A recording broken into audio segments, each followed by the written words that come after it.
Chapter 970. A simple and crude carriage leisurely went south.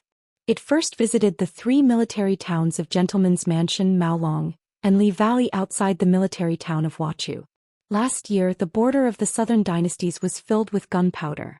The Bailiang cavalry crushed everything along the way like a hot knife through butter.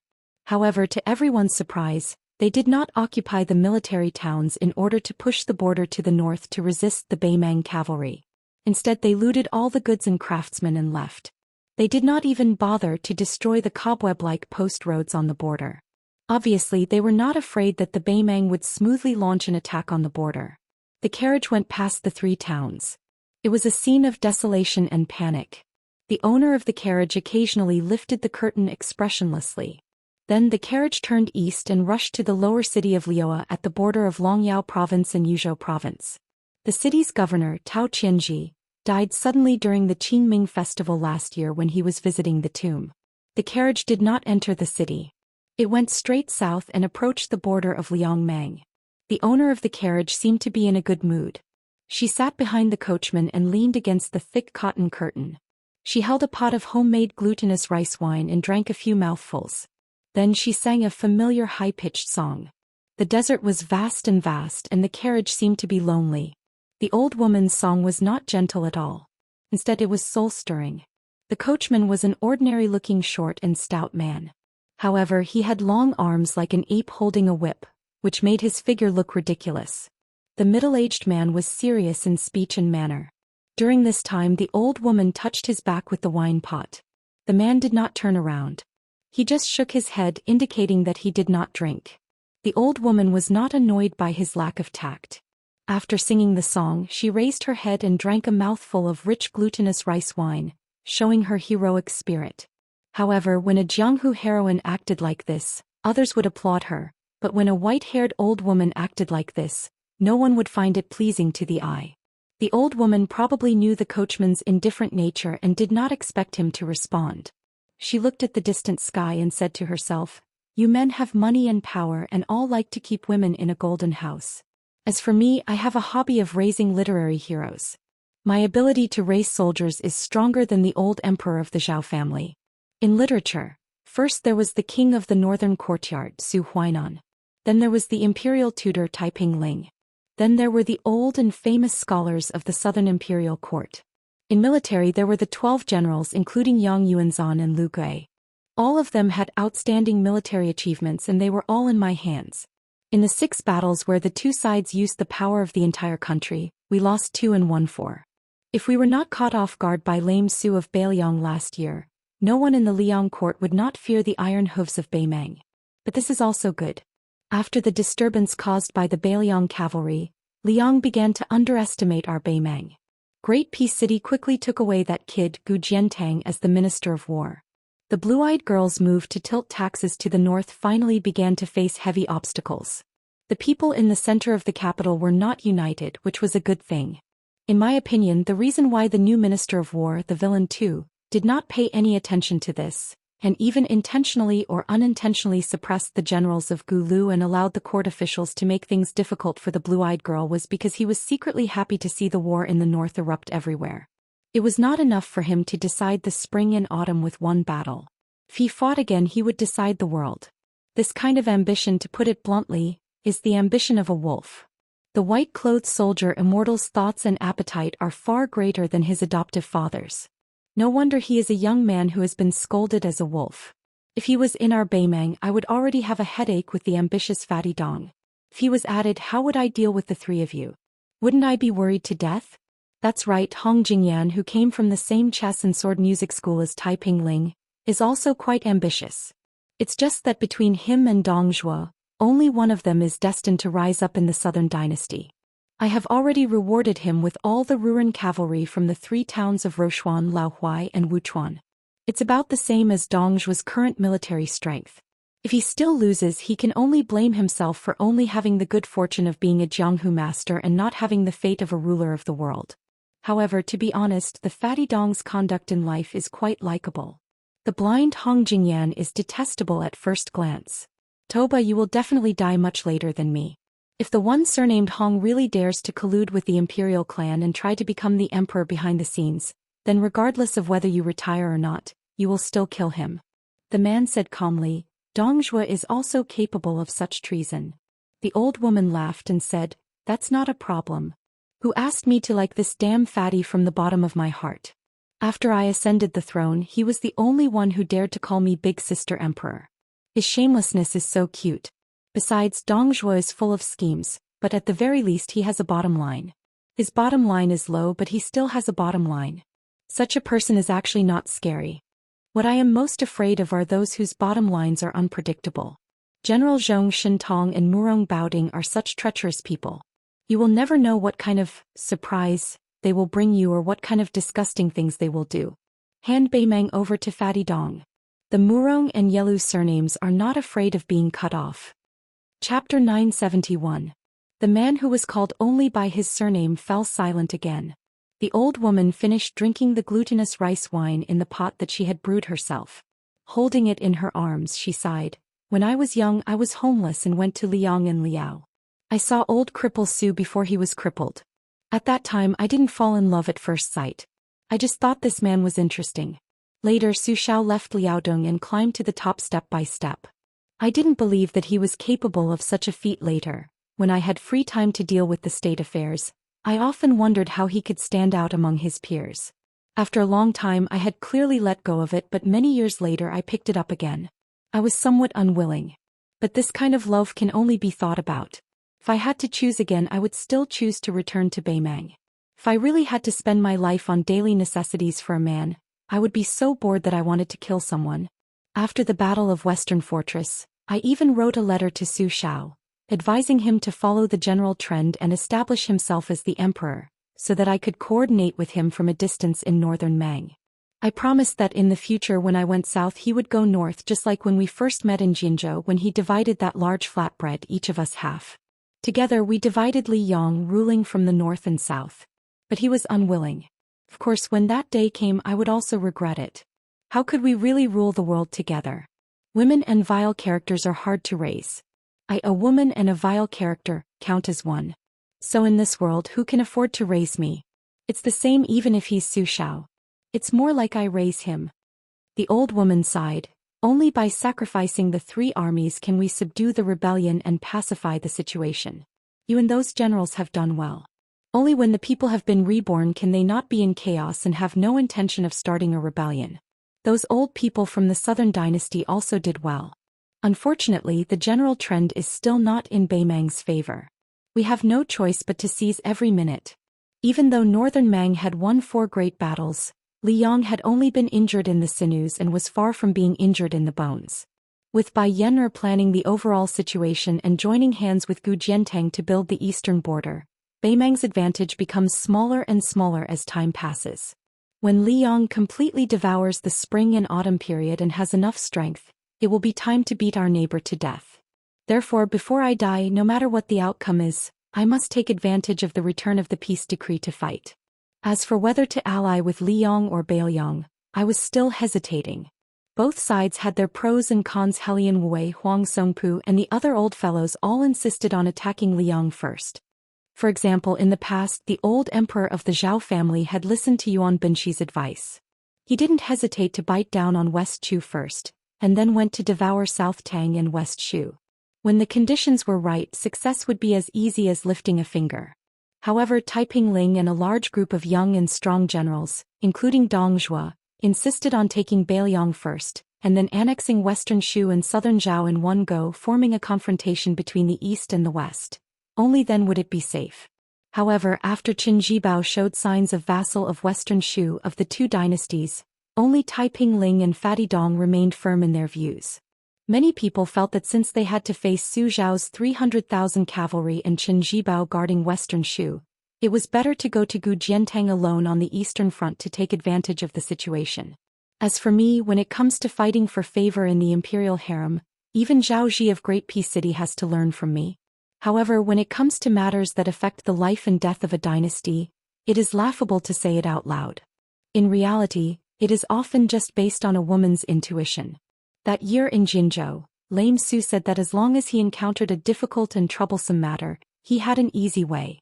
He tossed a copper coin and guessed right or wrong and listened to the heavens and did as he wished. Do I have to toss a copper coin too? Toba, do you have one on you right now?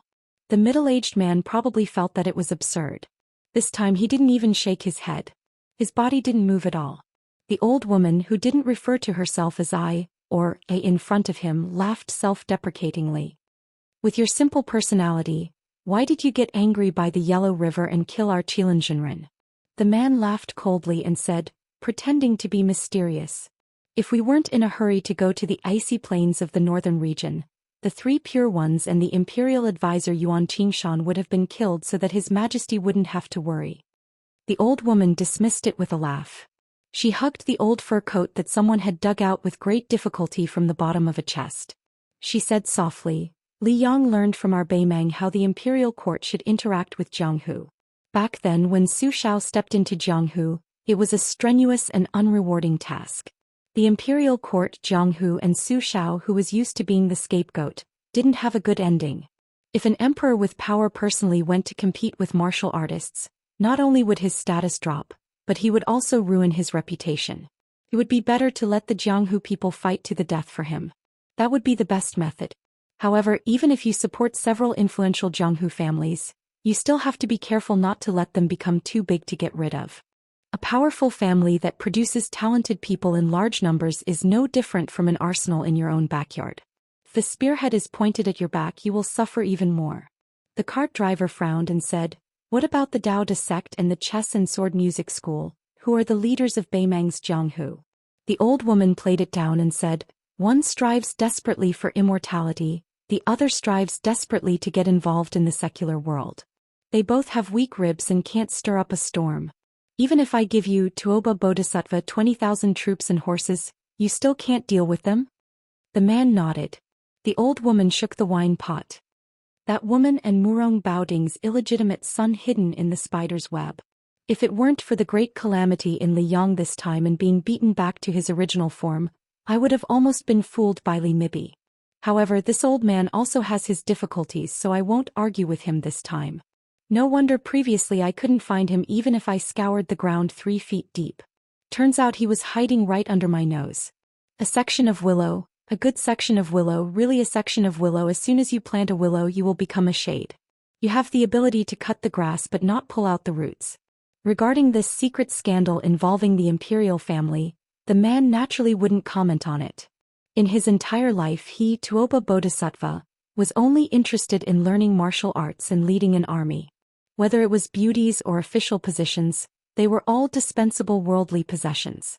The Empress of Beimang looked at the color of the sky and laughed softly. In the past, the Zhao family wished that the Su family's child would die early so that he could be reincarnated.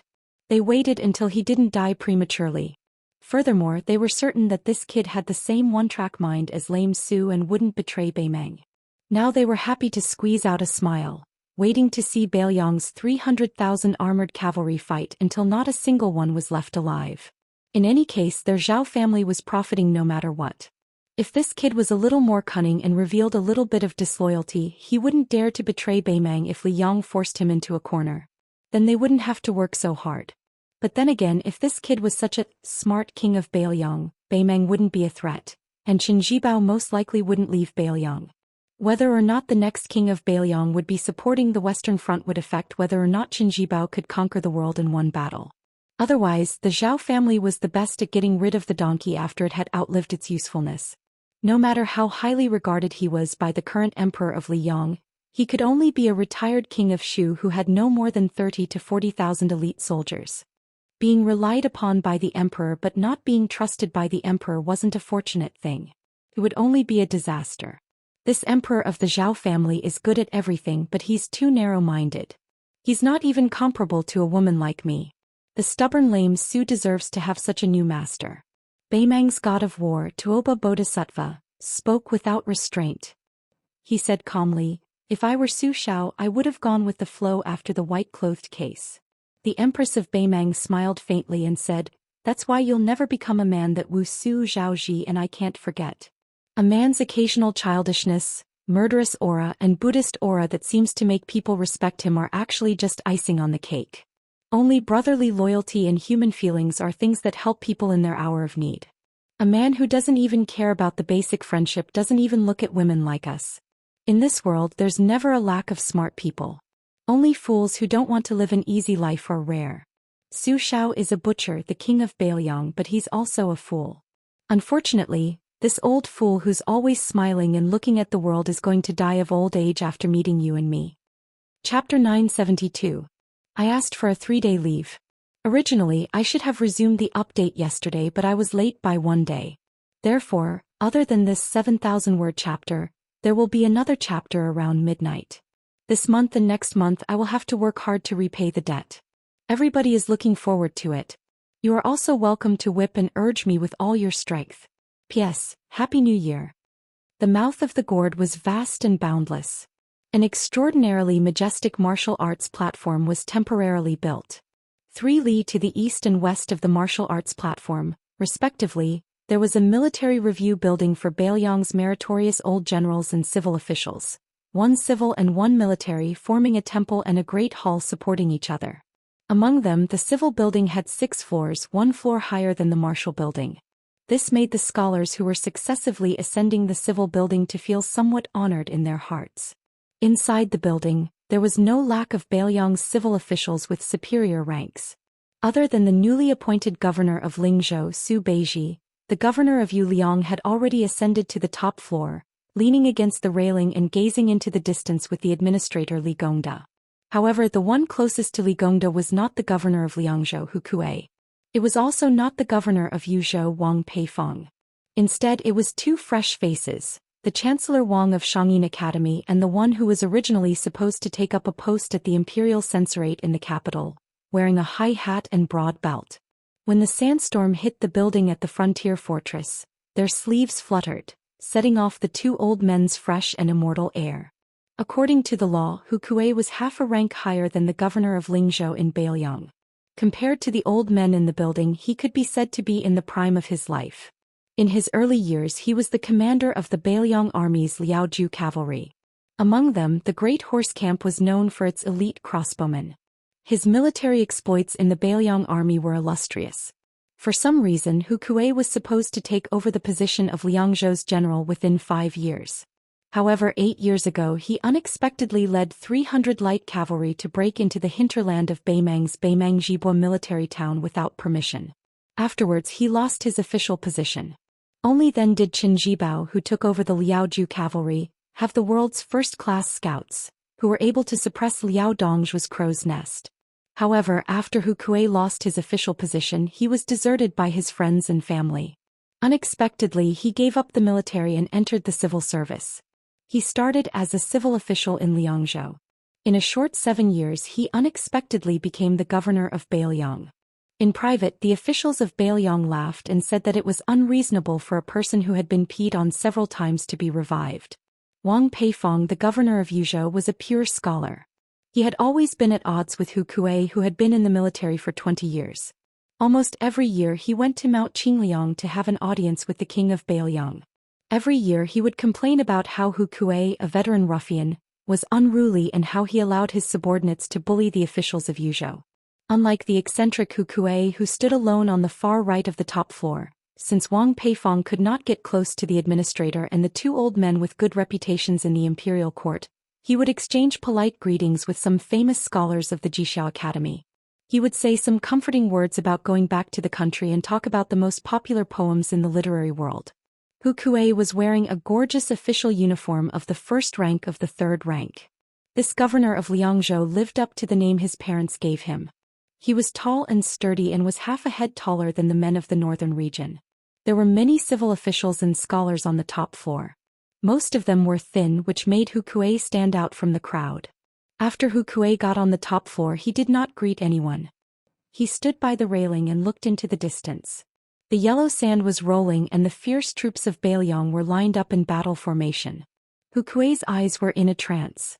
If it were not for the disaster that year, he would also be among them and even be qualified to stand there to review the troops and practice martial arts. Hu Kuei moved his eyes and looked at the martial arts platform. He held the railing with one hand. Among the civil officials of Bailiang, the governor of Liangzhou was second only to the king of Beiliang. He sighed softly. A young scholar who was personally introduced by Mr. Wang of Xianxia Academy to Li Gongda to make himself familiar, was named Yu Wandao. Even when he talked to the administrator, he was neither servile nor overbearing. His character was slightly distant, which made the scholars of the two places at the back of the top floor criticize him for not knowing the severity of the situation. He was really too arrogant because of his talent. Yu Wandao wore a jade belt and a long saber. His face was like jade and his appearance was extraordinary. Under the trampling of countless horse hooves, the building gave people a feeling of shaking. Many scholars from other places saw the cold military appearance of the Beiliang cavalry and their faces turned pale. Yu Wandao's expression was still calm. While Huang Shang was discussing with the administrator whether they could allow the establishment of the academy and the Scholars Association, Yu Wandao silently walked to Hu Kuei's side and did not say anything. The two stood side by side and looked at the battlefield. The two were silent for a long time. Unexpectedly, it was Hu Kuei who was in a high position who spoke first. He said calmly, "You must be the eldest grandson of the Yu family of Yinyang. On the first day of studying at Xianxia Academy, you shocked the world with a single brilliant feat and solved the 6 questions of heaven and earth left by Huang Sanjia. The second master of the Song family once made a monthly comment and also commented that Yu Wandao's words carried zen and could satisfy one's appetite. If you enter the imperial court, you will have a meteoric rise. If you are in the wilderness, you will inherit the literary vein. Even our second commandery princess highly praised your poetry. The reason why I, Hu Kuei, paid attention to you is because you once wrote the 48 words of Liangzhou's Big Horse Song to pay tribute to the Big Horse Camp. I thank you on behalf of the 260 brothers who died." Hu Kuei put one hand behind his back and the other hand patted the railing. He said softly, "Green and yellow killing wild sheep. Liangzhou's big horse died in a foreign land. Good, very good. Even a boorish martial artist like me can read it without difficulty. Just based on these 2 sentences, even if you, Yu Wandao, asked me to be a 4th-rank official and take office tomorrow, I would be willing to agree." The horse stepped on the green grass and yellow sand, spurring the horse to kill sheep to eat meat, looking back but still not seeing home. Many literati might be able to write about these simple things, but they just don't want to. Yu Wandao was the eldest grandson of the Yinyang Yu family.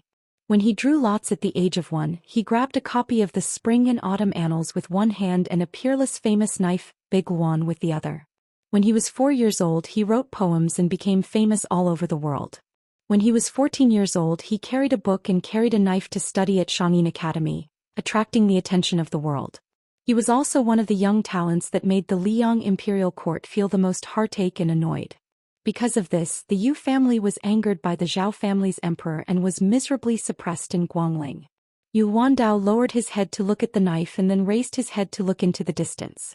With a warm smile on his face and a determined look in his eyes, he said, "General Hu, I came to Beiliang this time not to ask for an official position from you. I just want to see His Royal Highness with my own eyes. Then I will have no regrets in this life. I can't stand the arrogant and willful noble families that break the law, the pretentious imperial college, and the imperial court that gets rid of the hounds after the hares have outlived their usefulness. Only your highness is pleasing to the eye. I also want to ask your highness, if one day Beiliang can't defeat the million iron cavalry of Beimeng, does Su Fengyan dare to die on the battlefield? Does he dare to guard the northwest gate for the central plains? If Su Fengyan is willing to nod his head, then in the future I, Yu Wandao, will be added to the pile of corpses. We scholars seek fame in peaceful times and study in troubled times. We use our deaths to exchange for peace for the people." Hu Kuei said calmly, "I'm afraid that you scholars have high standards but little ability. On paper you talk about good soldiers, but under the paper you are just a bag of straw." Yu Wandao heard the Liangzhou provincial governor's words, which spoiled the mood, and laughed instead. "I'm also afraid of this. So after the military parade and martial arts training, I'm going to join the army and be a pawn. Whether I'm a mule or a horse, I'll know once I walk it. But along the way, I've seen many graceful northern beauties who are not like the Jiangnan women. They are tall and have bold personalities, very much to my liking. Before I die, I have to marry such a tall wife so that I won't let down this life in Beiliang. Yu Wandao doesn't have any elders here. When I send gifts to a woman's family, I hope that official who can do it for me. Hu Kuei didn't comment and said something even more ominous. I, Hu Kuei, don't have any great abilities, but I'm good at collecting corpses. If you Wandao die one day, I'll collect your corpse for you. Many scholars on the top floor were standing in the building. They didn't have the right to come to the corridor and stand by the railings. Seeing that this eldest grandson of the Yu family was able to join in on the fun with the administrator and chat happily with Liangzhou's general Hu Kuei, their eyes were red with envy. Yu Wandao's laughter was somewhat ear-piercing. They didn't know that this disciple of a famous family had come to Beiliang to seek death. Snowflakes fell sparsely and gradually grew. Beiliang was bitterly cold. As long as it snowed, there was no stopping it. It was destined to be a never-ending snowstorm. Yu Wandao reached out a hand to catch the snowflakes. His 5 fingers were white and slender. If he were in the rich Guangling Road, whether it was playing the zither, holding books, or placing chess pieces, he would be able to make women fall in love with him. Hu Kuei sniffed. There was still an hour before the examination of this martial arts university. He was originally a first-class crossbowman, and he had many incredible and diverse skills. Among them, he had the ability to smell the breath of the dead. Compared to relying on experience to determine the time by observing the sky, it was more accurate. As for the principle of Taoism's ventilation of the mountains and lakes, carrying Ping AI to dig pits and burn them, and using this to look for the breath of the well to find water, it was an unorthodox skill that the Northern Liang army had to be proficient in. It was indeed not without reason that the Su family's iron cavalry set off at the beginning of spring and autumn, and the reason why Zhou Xian was so afraid that he could not sleep and eat in peace was indeed not without reason. Not only were there many fierce generals under Su Zhao's command, but the rogue immortal craftsmen who were proficient in unorthodox methods also made it difficult for the other great generals of Liang to catch up. Hu Kuei suddenly pointed at the martial arts platform in high spirits and said with a smile, "Yu Wandao, after an hour, why don't you open your eyes wide and see who will be there? Then you'll know whether Beiliang's 300,000 iron horse cavalry can withstand Beimang's 1 million cavalry." Chapter 973. The Wu Tower in the west was 1 floor lower than the Wen Tower. This caused a large group of old warriors who had been scolded by the Liang imperial court as the old men of Beiliang, to gather together and curse. They all said that it must be His Royal Highness's rotten idea. Otherwise, the great general wouldn't have slapped the old faces of his subordinates like this. There were many mountains in Beiliang. Other than the 2 old generals Yan Wenluan and Zhong Honggu, most of the young and strong generals under Qin Jibao had left Beiliang for Western Shu. However, many of the old generals from the previous generation had a close relationship with Qin Jibao. Most of them had the title of general above them. They only had their families to feed, so they wouldn't cause trouble and choose to stay in Beiliang. Other than these 3 mountains, there were also the great general's adopted son and many old generals who had retired from the cavalry and infantry.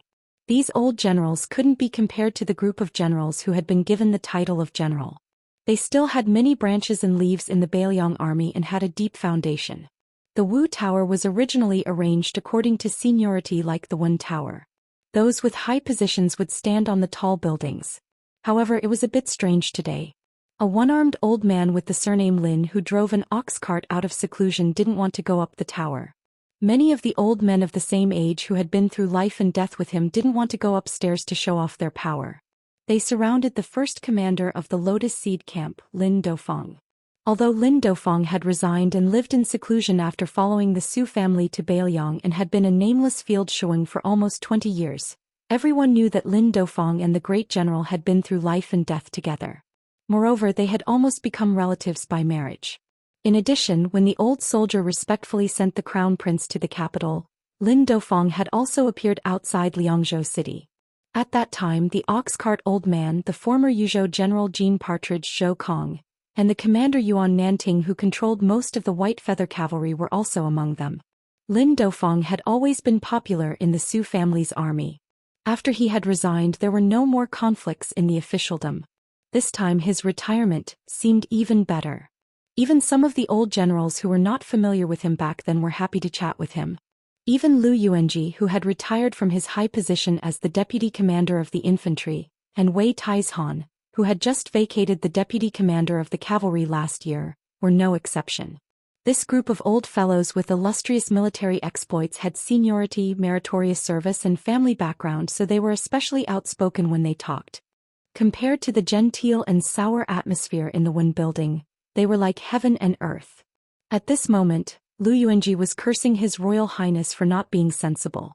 It was fine that the Wu building was 5 floors higher, but it was actually 1 floor lower than the Wen building. Wasn't this deliberately embarrassing these old fellows who had fought for Baoyang?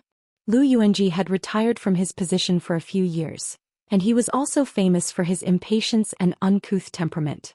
Hearing his curses, all the old men around him without exception smiled knowingly.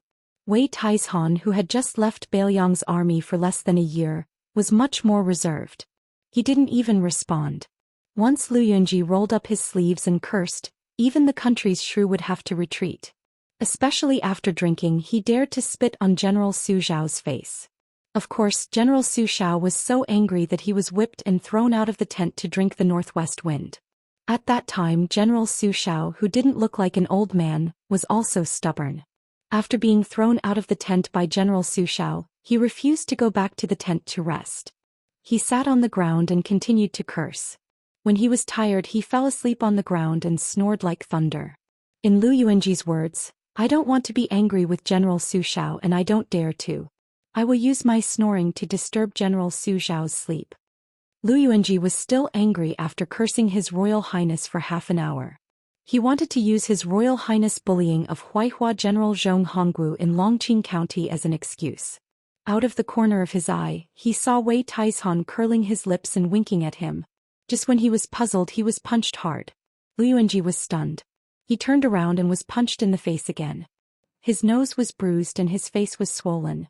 Lu Yuanji finally saw that it was old man Lin's dirty trick. Lu Yuanji was so angry that he immediately punched Lin Duofeng's head back. He cursed, "Lin, I've wanted to beat you for a long time. What did you tell me? You said that you wanted to kill the northern barbarians with me. We were born in the same year, month and day. There's no difference between us. We'll say that whoever kills more barbarians will be the big brother.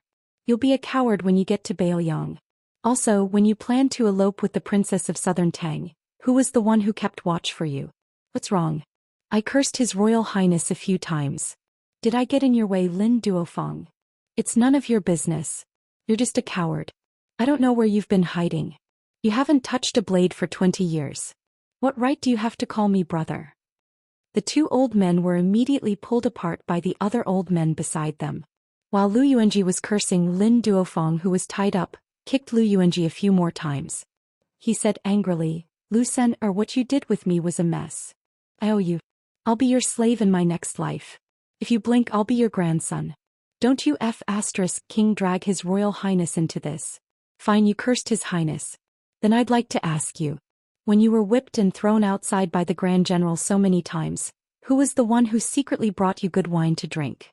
Who was the one who listened to you telling those bullshit stories for the whole night?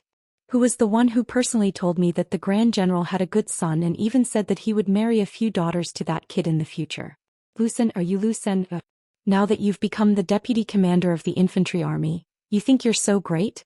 Don't think that I don't know that your son has taken over a few government salt pans. He's not just making a lot of money every day. Not to mention salt pans, he even dares to kill government soldiers. You Lu Sen are amazing.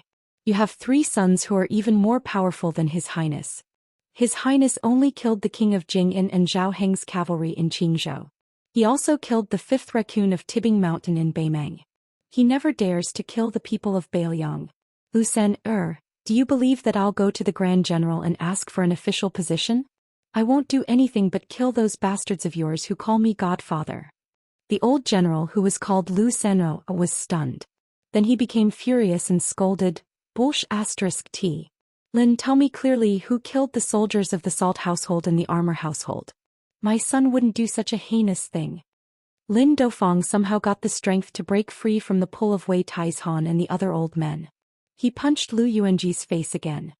"The whole of Baoyang knows. Only you, an old fool with bad eyesight, don't know." The ground floor of the martial arts building instantly became silent. Lu Yuanji looked around. Wei Taishan was still calm and silent. Many old men avoided the gaze of this Lu Sen. Finally, Deputy Commander Lu's lips couldn't stop trembling. He waved his arms and didn't want anyone to help him. He sat down on the ground and panted heavily. Lin Dofeng was still angry. He wanted to step forward and kick Lu Yuanji. Fortunately, Wei Taishan hurriedly held him back. Only then did they manage to stop the old man who built the Lotus Seed Camp. The scene inside the building was enough to stun any outsider. Chapter 974. Lin Dofeng took a deep breath and patted the back of Wei Taishan's hand. The latter slowly let go of his hand. Lin Dofeng sat in front of Lu Yuanji facing him.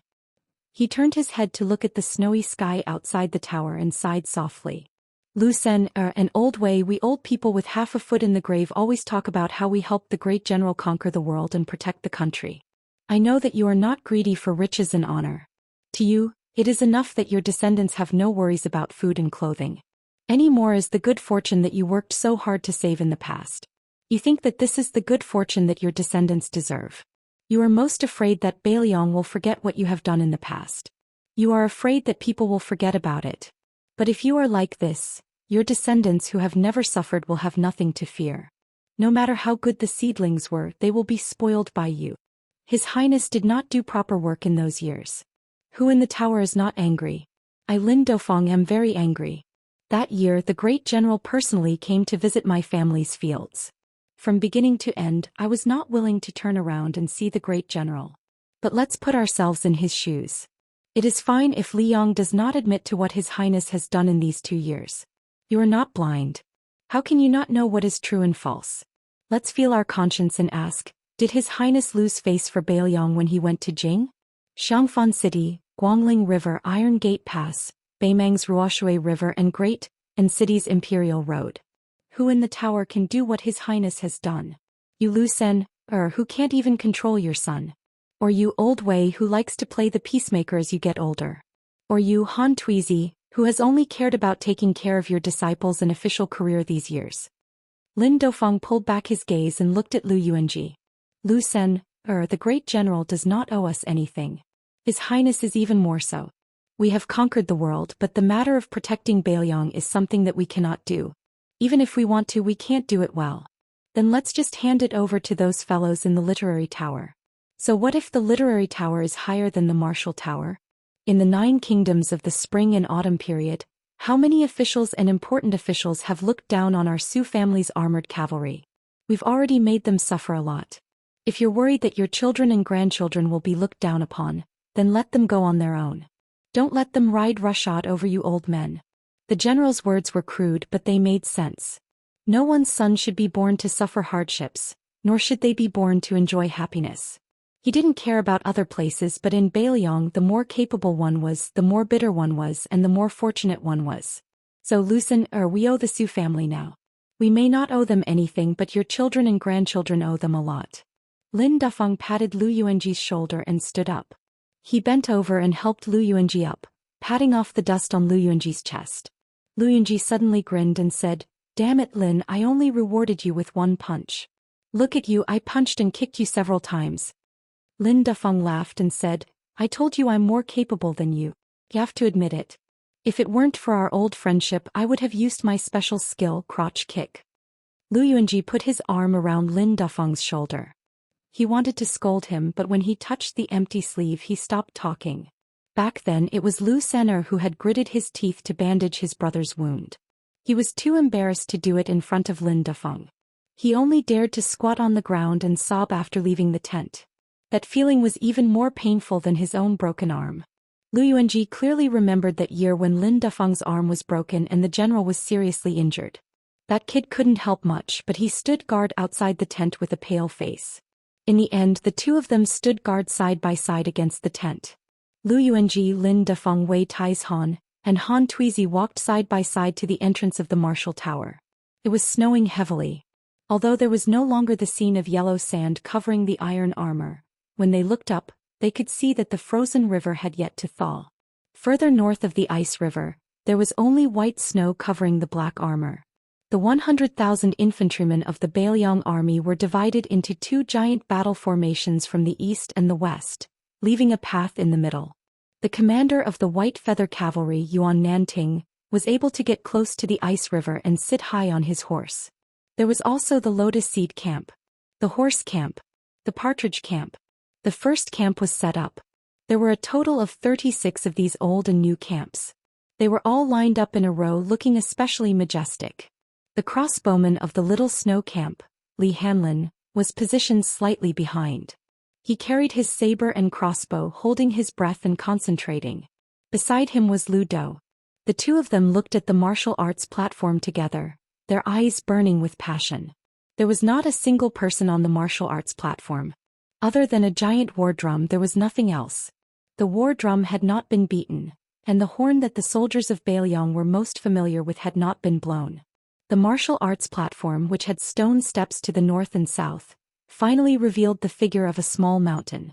The Protector General of Bailiang, Zhou Xian, appeared in armor for the first time in 20 years. Zhou Xian stood slightly to the left of the martial arts platform, leaning on his saber.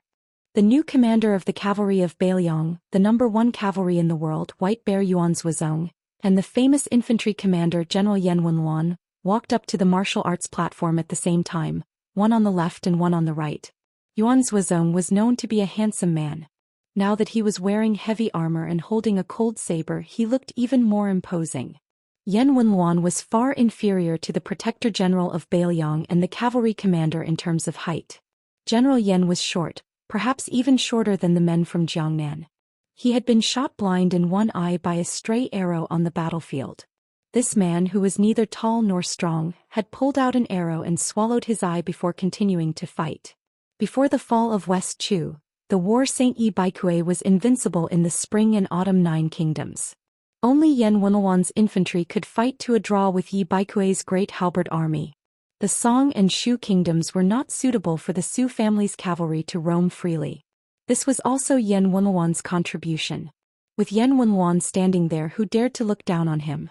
Then there were the two infantry and cavalry commanders, Qin Yunque and He Zhonghu, who had been deputy commanders with Lu Yuanji and Wei Taizhan for many years. Then there were the two new deputy commanders.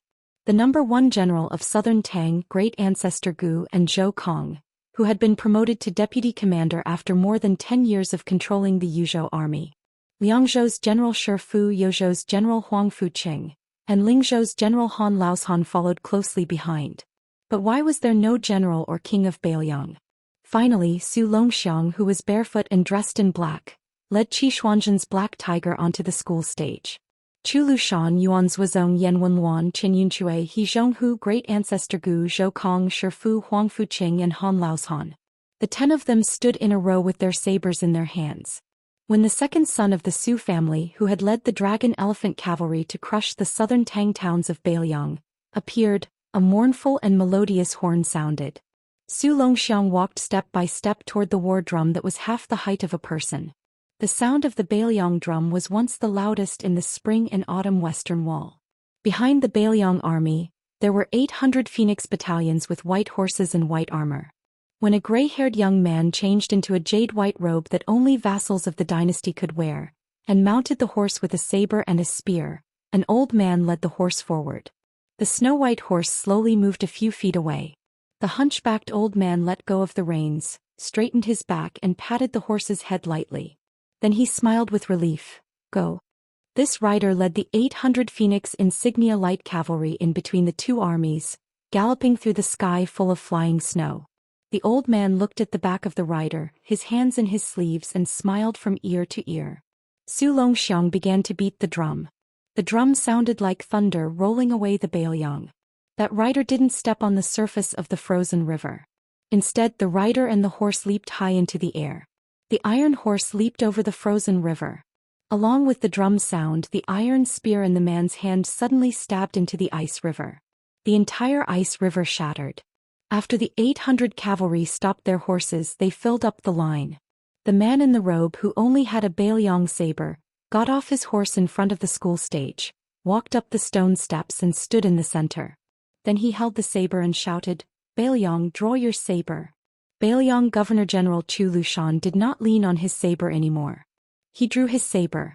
Yan Wenluan, Yuan Zhuozong, Qin Yunque, and the others drew their Bailiang sabers almost at the same time. The 100,000 Bailiang soldiers who did not move under the snow also drew their sabers. The snow became even messier. They shook off the snow on their armor and looked even more shocking. The Bailiang cavalry was the best in the world. The Bailiang drums were known throughout the world. Bailiang had a new king, Su Fengnian. Chapter 975. Because it was more than 4,000 words, it was a bit late. The great reading of Bailiang this time was probably the briefest and shortest reading ever since the Su family took over Bailiang in the past 20 years. However, it was also the one with the greatest gathering of generals and talents. The veterans of the Martial Tower were almost in tears as they watched. They knew better than anyone else how difficult it was to gather the hearts of soldiers.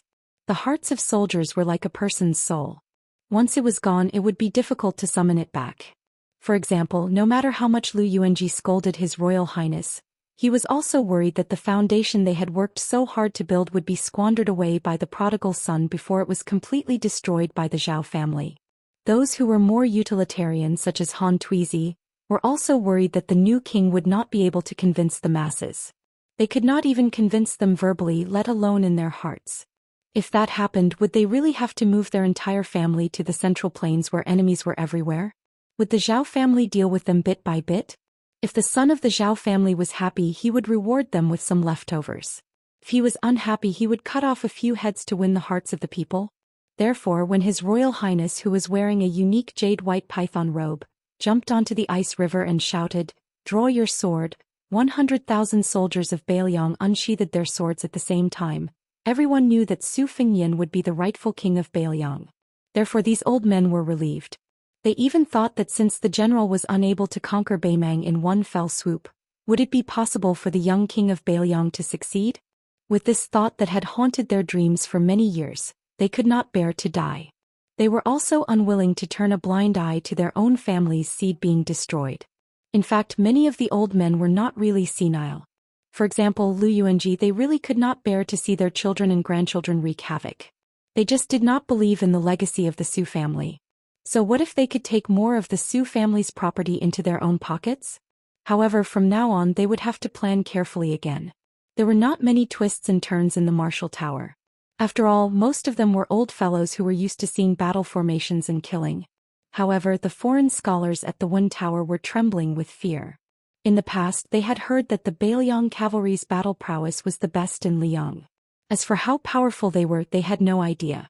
If it were those scholars who came from the Yan Imperial Palace and Guangling Taoism who had more or less seen the way the two vassal kings led their troops, they would not believe that the Bailiang's battle prowess was much greater than theirs by a large margin.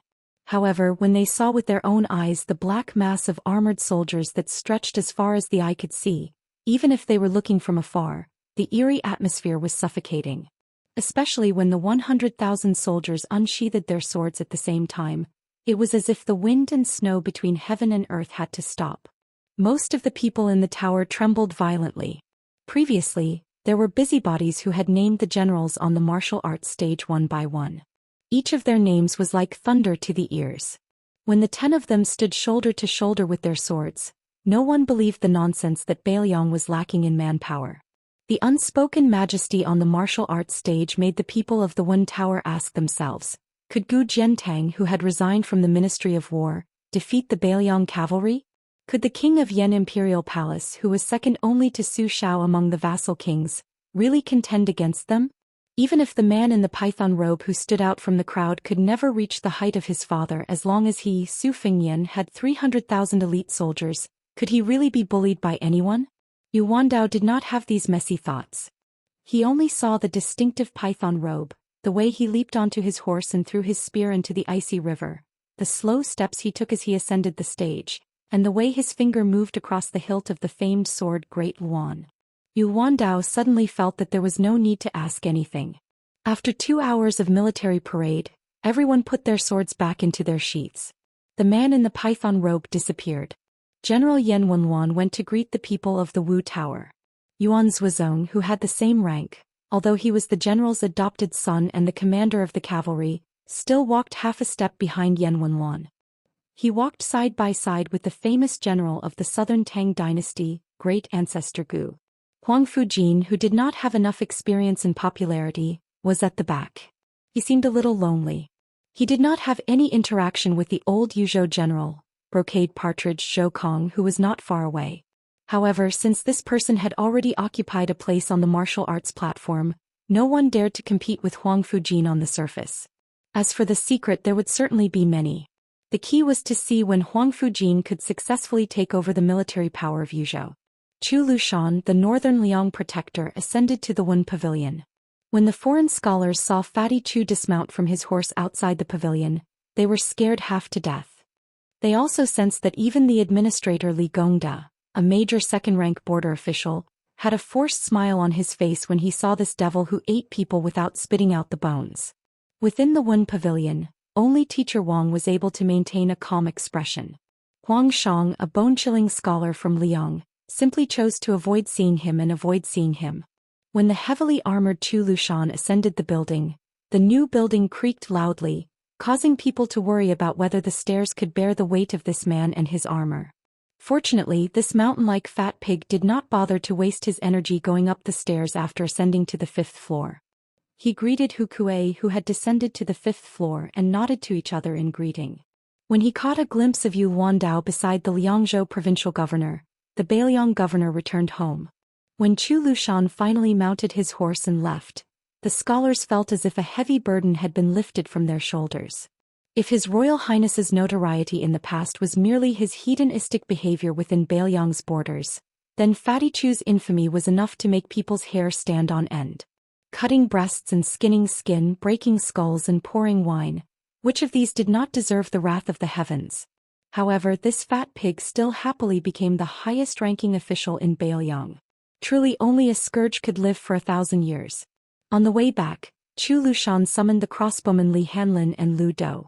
One of them was His Royal Highness's brother who had grown up with him, and the other was basking in his glory. The Qingzhou Lu family, who was about to become in-laws with the Su family, could not be considered ordinary Beiliang soldiers. Chapter 976. Chu Lushan dismissed the dozen or so trusted retainers behind him, bringing only Li and Lu to the banks of the frozen river. The ice had already shattered. Chu Lushan tugged at the cotton collar of his armor and gazed into the river, remaining silent for a long time. Young Master Li, who considered the prince's mansion on Mount Qingliang to be his own home, had interacted with Chu Lushan many times. However, after becoming a crossbowman who often had to exchange his life for the lives of Beimang's Malanzi, when he looked back at this fatty who had once been his arm in arm, he felt a bit more reverence. It was difficult for him to joke around like before.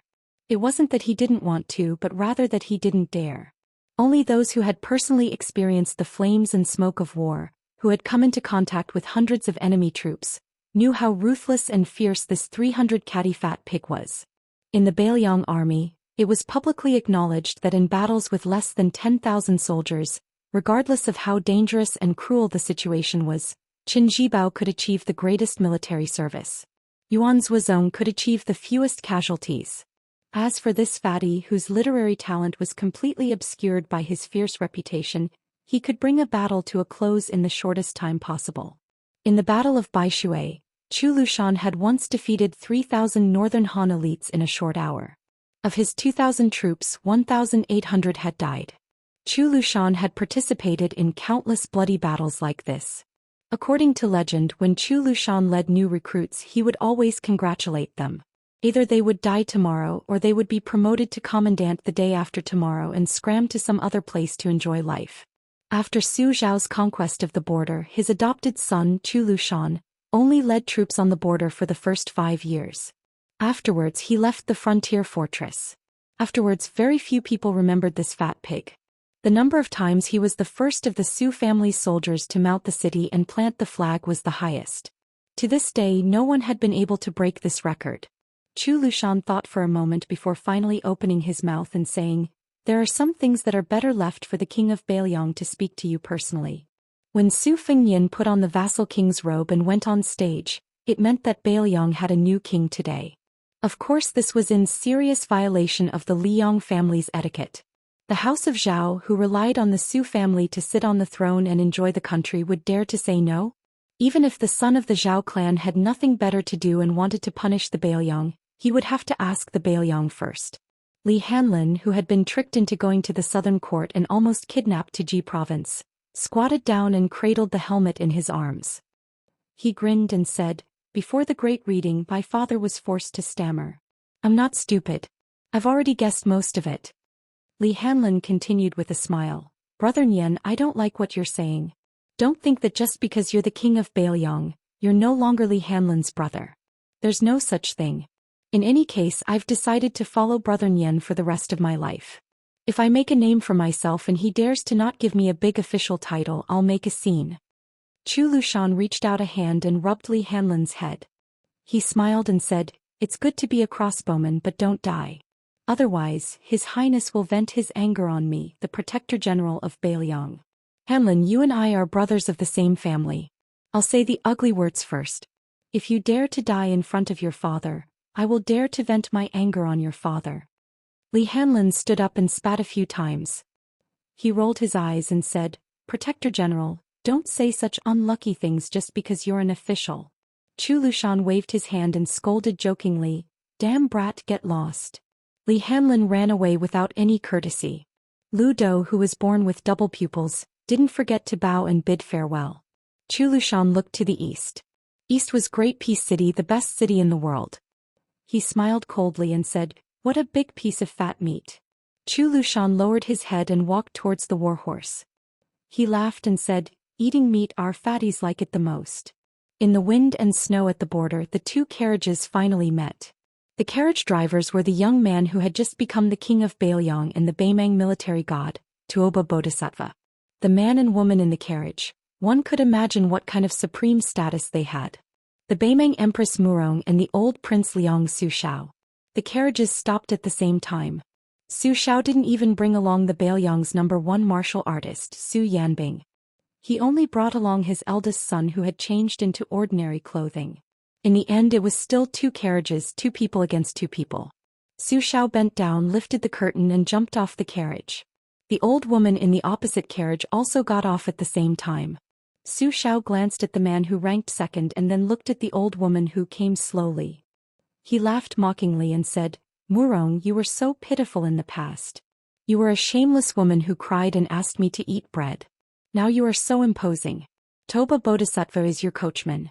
Look at me, I only brought my son. I can't compare to you. The old woman put on the old fur coat and didn't wear the mink hat. She allowed the wind and snow to hit her weathered face. Hearing Su Xiao's mockery, she didn't refute and just smiled. In Baimang, this kind of appearance could make people's eyes pop out. Su Xiao snorted coldly and said, If you have something to say, say it. I'm not in the mood to drink the wind and eat the snow with you. The old woman reached out to touch the snow-white hair on her forehead and said with a smile, Old cripple, how many times have I told you? My surname is Murong, not Murong. Su Xiao said anxiously, How would I know that a person's surname can have two characters? I didn't know in the past and I still won't know in the future. The old woman didn't get angry. She walked a few steps closer and said softly, There are 10 great clans in the Central Plains during the spring and autumn period. 2 of them have a compound surname. If I remember correctly, they were all defeated by you, Su Xiao. Don't you remember? They were all eaten by you. Su Xiao, oh Su Xiao, you're really old. Fortunately, you've never been handsome in your life. You were like this when you were young and you're even uglier when you're old. Su Xiao laughed and said, I'm a man. Why should I compare my looks with a woman? Besides, do you think you were good looking when you were in Liaodong? Compared to my wife, you're worlds apart. Only Baimang, that old lecher, was blinded by lard and blind with dog eyes. That's why he took a fancy to an ugly woman like you. The old woman was still not the least bit angry. She smiled and said, When I was young, whether I was good looking or not, each flower entered their own eyes. It's hard to say, but I really can't be considered ugly. Besides, when a woman is old, she can still look like a little dragonfly with a golden hairpin. It's just that who would believe that the world is still young? Su Xiao, don't you think so? Su Xiao put his hands in his sleeves and shivered. He said mockingly, Sour, really sour. The old woman released her hand from her forehead and spread her hands in front of her. She lowered her head and glanced at them. Then she looked up and stared at the age spots on Su Xiao's face. She calmly said, We're all old. I'm ugly, you're also hunchbacked. Don't insist on fighting to see who's better. As for me, in this life I've only lost because I'm too focused on winning and losing to myself. That's not good. You're too sentimental. That's not good either. Even if you're a top official, you still don't have a good life. Otherwise, if you were willing to lower yourself to me and come to Beimang, you wouldn't need to care about anyone's mood. You should know that even I won't give you any face." Su Xiao turned his head and spat heavily into the snow. The Beimang Empress dismissed it with a smile and said, "There's nothing important to discuss with you. Back then in Liaodong I've already said what I wanted to say. This trip down south is to see Su Xiao before you die. I just want to talk about a small matter. That's why I decided that after you die, I'll first cripple your Bailiang and then go down south. In the end I'll burn Great Peace City to the ground as incense to your grave." Was this a trivial matter in Fu Yu's casual conversation? Probably even Huang Longshan, the son of the Zhao family, and Zhang Julu and Gu Jiantang would feel that it was the biggest joke in the world if they heard it. Su Xiao narrowed his eyes and laughed coldly. "Then Bailiang will wait for you. Don't let the Bailiang cavalry chop you all the way to your nest." The old woman held her stomach and laughed softly. She raised her head and looked at the flying snow. "When we parted in Liaodong, you bought this fur coat for 20 taels of silver. At that time I turned my head twice and only saw your back, Su Xiao. After the third time, I'm not willing to turn my head again. Sometimes I wonder if I'll turn my head again and see you make a face." Su Xiao turned and left. He said calmly, "I won't." A carriage turned and left first, heading south and disappearing into the heavy snow of the north. The old woman stood where she was and remained silent.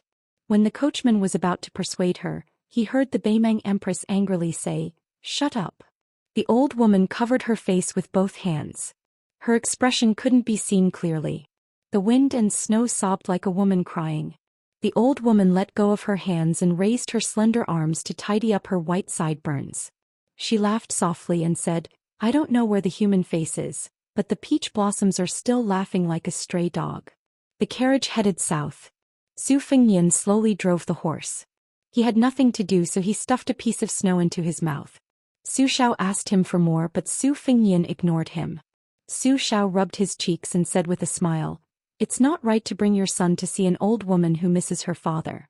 Su Fengnian didn't say anything. Su Xiao reached out and gently placed his hand on Su Fengnian's shoulder.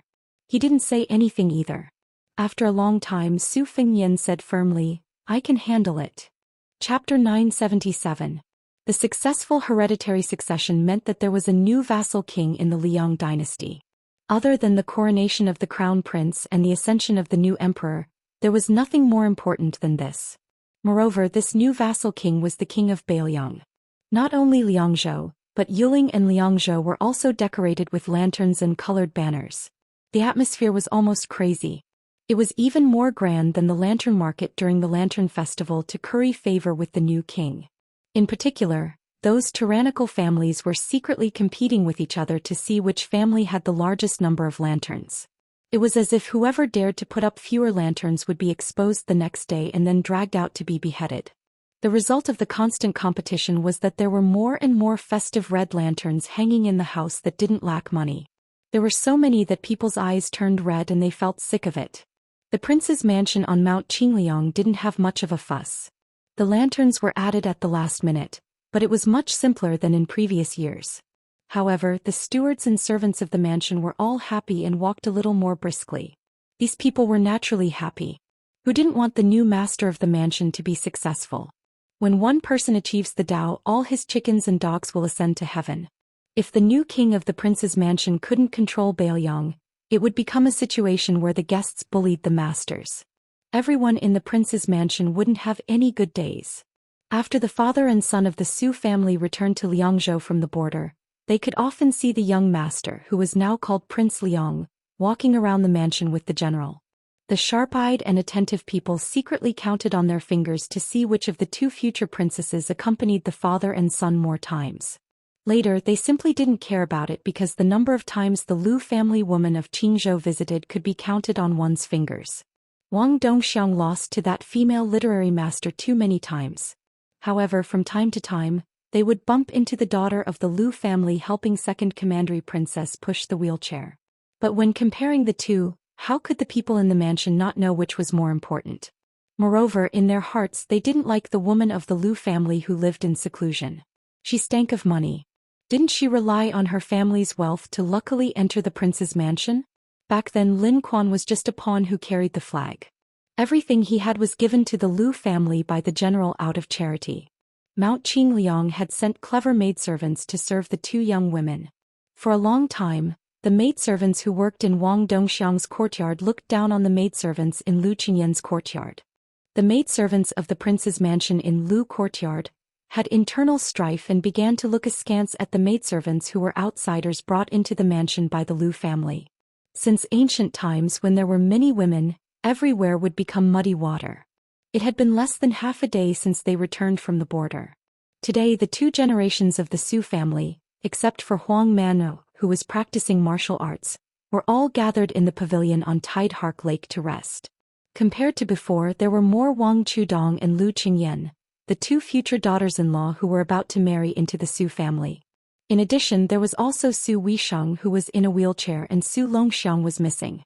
With the decline of one party and the rise of the other, there was a bit of a yin overabundance and a yang decline. However, it could be seen that Su Zhao's complexion was excellent. He was in high spirits, presumably because he was satisfied with both of his daughters-in-law. One of them was famous for her talent, while the other was born with a sense of propriety. Most importantly, the two women didn't show any signs of jealousy. This was because one didn't understand anything while the other was too smart to do anything. With them guarding the inner residence, there wouldn't be any trouble, and it wouldn't be difficult for an upright official to distinguish right from wrong. Su Xiao, who had deviated from the orthodoxy and removed his identity as Prince Liang without authorization, leaned lazily against the red pillar of the pavilion. He listened to Su Fengyan and Master Wang's conversation. Their witty banter made the old man laugh incessantly. When the little girl from the Wang family said, "How many worries can a gentleman have?" Su Fengyan added, "It seems like he lacks money to buy the green ant wine." Wang Chudong smiled and his eyes narrowed into a pair of crescent moons. When he asked, suddenly looking back, Su Fengyan replied, "That fellow is climbing a tree." The female literary prodigy said, "His belt is gradually loosening, but he still doesn't regret it." The young man, who had already become the most powerful vassal of Liang, smiled and said, "Go fetch a vat of water for the widow." The woman sitting quietly in the wheelchair, who was even more literary prodigy than Wang Chudong, also had a subtle and warm smile on her face. Lu Qingyan, who had been carefully nurtured by the aristocratic family, smiled without showing her teeth. When she couldn't help it, she would raise her hand to cover it. However, even a person with poor eyesight could tell where Wang Chudong was. He naturally stood close to Su Xiao and Su Fengyan. Lu Qingyan, on the other hand, could only side with Second Commandery Princess, who was in charge of the Hanlin Academy of Red Women. Su Xiao smiled and said, "Nian or send Qingyan out. I'll talk to your sister and Chudong." Su Fengyan nodded and walked out of the pavilion with Lu Qingyan, who stood up. However, they didn't speak on the way to the courtyard. Lu Qingyan pursed her lips and followed behind him. When they turned around at the entrance of the courtyard, she was already smiling at him. Su Fengyan wanted to say something but stopped. After hesitating for a moment, he chuckled and said, "Remember to go out and relax more. It's not good to always be cooped up at home. Beiliang's scenery isn't as beautiful as Jiangnan's, but the north also has its own unique scenery. It'll be a pity if you don't ride a horse and see it yourself.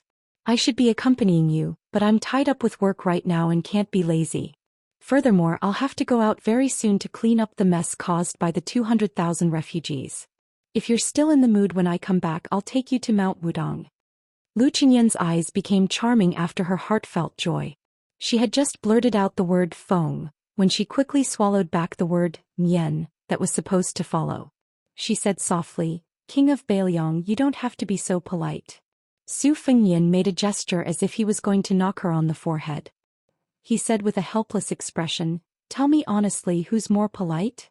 Lu Qingyan curled the corners of her mouth. Su Fengyan smiled and turned around. When he turned around again, he saw her standing at the door with her hands twisted in her sleeves. He waved at her and then left. Su Fengyan didn't see Su Xiao at Tide Listening Lake, so he walked towards the mausoleum of Wang Fei, which had always been cold and cheerless. He walked quietly into the mausoleum that was said to be more solemn than the vassal kings. He reached out his hand and drew across the stone statues with solemn postures. At the end of the mausoleum, there was a hunchbacked old man sitting in front of a tombstone. There were very few ancient trees in the mausoleum. It was rumored in Bailiang that it was because the sword aura of the sword fairy's mother was too strong. Even after she passed away, she still had the vigorous aura of a sword fairy. Therefore, there weren't many ancient trees left in the mausoleum of Wang Fei. When Su Fengyan was young, he heard that after becoming an immortal he could cast beams to form soldiers and even bring people back to life. During that period of time he read through almost all the ancient texts of Buddhism and Taoism in the Tide Listening Pavilion. Afterwards he was scolded badly by his master, Li Yishan, who had never believed in ghosts and gods. It seemed that even if he wanted to be scolded, no one would scold him anymore. In the future no one would dare to scold him, the king of Bailiang, Su Fengyan. Su Xiao heard the footsteps and said with a smile, "You're here." He didn't say anything else. At this moment the family of three was here. He was standing, Su Xiao was sitting, and the king of Bailiang was lying down. Su Fengyan didn't show any grief. He only stood silently in front of the tombstone. It was early spring, and the branches of the ancient trees were light yellow and light green. Su Fengyan walked under the tree and reached out to pluck a leaf. He played the ballad of the spring goddess that his mother had taught him when he was young. He hummed the lyrics, then the general meaning was that a country girl left home and went down the mountain. She met a man she liked and they grew old together. The hunchbacked old man closed his eyes and listened to the little tune that he couldn't be more familiar with. One of his hands leisurely tapped the beat on his knee. After the little ballad, father and son silently walked out of the mausoleum. Su Xiao suddenly said, "Nian you can let Huang Manor go home now." Su Fengyan bit his lip. He stopped and quickly followed, nodding his head. In Great Peace City, there was still the lingering charm of the Lantern Festival. The streets were full of people. In the palace, after the head eunuch Han Xianxia suddenly died in the royal palace, Song Tonglu of the Great Martin Temple took over as the head eunuch of the Great Martin Temple. He was so young that it was frightening.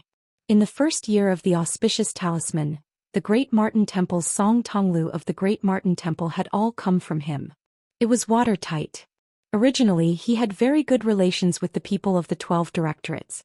After he resigned from the Internal Officials Directorate, he focused on handling the duties of the head eunuch of the Ceremony Directorate. He gradually distanced himself from many of the old eunuchs who had worked their way up to the title of Mink Temple. As a result, Song Tonglu didn't even go to the master who had given him his name. Since he had entered the palace and become a eunuch, he had to respect his master far more than his father. This was an unshakable rule. The reputation that Song Tonglu had worked so hard to build was like water in a copper hourglass. Drip, drip, drip, drip, drip, there would be a day when it would run out. However, Song Tonglu, who seemed extremely intelligent, did not care. Today he carefully followed the father and son to the tall building. The Imperial Observatory was a place where prophecies would be passed down every few years. These prophecies were all solemnly written on gold talisman paper and placed in an ancient yellow box that had been passed down by the Zhou family for 100 years. In the end, it was given to the emperor after he had bathed and changed his clothes. After he finished reading it, the emperor had to personally burn it to ashes. Chapter 978. After Song Tonglu became the head eunuch, 2 hours ago was the first time in his life that he brought back a clay box from the imperial astronomer. After that, the emperor rushed to the imperial astronomer expressionlessly. However, Song Tonglu, who had been serving the emperor for many years, knew that ever since he saw the emperor, he had never clearly sensed that the emperor was so happy. When they went to the tall building this time, the emperor called for His Highness the Crown Prince. Outside the building there was a group of people of varying heights, old and young. After the death of the old eunuch, the one who took over the imperial astronomer was not the prestigious Lord Chehu, but a young child. In the past, the old eunuch had nicknamed him Little Bookshelf. Everyone inside and outside the imperial astronomer had followed suit and called him Little Bookshelf, forgetting the child's original name. Other than the eunuch who was supposed to be at the age of a private school, and the highly respected Chehu Song Yujing, there was also a new nobleman in the capital, the Prince of Qingqing Wu Lingsu, who wore a purple Taoist robe. Now this prince with a different surname, other than Su Xiao, was the Taoist leader of the northern Taoist sections. Like Zhao Danping, he was also a Taoist minister. No one dared to laugh at him for being a prince with a different surname. Especially when Li Yang carried out a large-scale extermination of Buddhism, the northern Buddhist sects experienced a catastrophe. Wu Lingsu did not disappoint the emperor. He personally went to the two Zen temples and pasted the talisman that sealed off the mountain on the main gate. The survival of the tens of thousands of temples in the north was in Wu Lingsu's hands. Even though the two Taoist masters of Mount Longhu had ascended, Wu Lingsu was still aggressive in dealing with the Guangling Taoist and Buddhist temples that bordered the north and south. Mount Longhu could only retreat step by step. Under the gaze of everyone in the world, the nobleman of the Taoist master residence, who shared the same surname as the emperor, was extremely dejected. However, when he saw the emperor and His Highness the Crown Prince, he still respectfully knelt down. The other members of the imperial astronomer originally followed the usual practice of standing and bowing with their hands clasped in front. However, when they saw the emperor and His Highness the Crown Prince, they could only kneel down and kowtow to the emperor. Only the little supervisor did not bend his knees. The emperor of the Zhou family was not angry. He said he was very happy. Crown Prince Zhou Xian even quickly walked up and pinched the child's cheeks. The supervisor, who was nicknamed the Little Bookcase, was somewhat annoyed. Seeing this, the emperor laughed heartily. After retracting his smile, he entered the building first. When they arrived at the heaven-connecting platform on the top floor, Crown Prince Zhou Xian strolled around in front of the bookcase that required a ladder to reach the books above. Wu Lingsu and Song Yujing carefully accompanied him. However, His Highness the Crown Prince was famous in Great Peace City for being easygoing and good-natured, so Wu Lingsu and Song Yujing were not too reserved. When the Crown Prince joked that he liked daughters more, he asked Wu Lingsu, who had once used her bedroom techniques to flatter the officials in the capital, if there was a way for the first child to be a daughter instead of a son. This left the Prince of Qingqing tongue-tied. He didn't know how to answer. The old-fashioned Song Yujing smiled knowingly. She thought that His Highness the Crown Prince truly had the heart of a child. It was not easy to have such an heir. Outside the building, there was a star-picking path made of 81 pieces of white marble. It abruptly extended 60 feet from the building. The emperor of the Zhou family and the little supervisor were walking in front of each other on the spotlessly white beam of heaven and earth. The spirited child seemed to have no fear of this middle-aged man sitting in the dragon chair. The emperor did not mind this small matter at all. There were too many people in the world who were willing to be his cows, horses, or dogs. Having one or two people who were not afraid of him and did not pose any threat to him was not a bad thing but a good thing.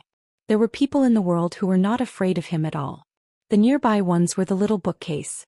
As for the distant ones, not to mention the Beimang barbarians, the Liang court, and the common people, they could be counted with one hand. Among the numbers, there was only one person who could make him afraid. And this guy was about to die. How could he not want to laugh? He held his belly and laughed. The emperor of the Zhou family pointed to the northwest of the dynasty and then withdrew his clenched fist. He bent over and held his belly, but he suppressed his laughter and looked straight at the roof of a hall. There 3 people had once drunk wine and talked about heroes. Together they had created the great hegemony of the Liang dynasty. In the end they all died. It was good that they died. If the oldest one did not die, he would not be able to ascend the throne. That bald donkey died at the Iron Gate. It was a worthy death, but it was a pity.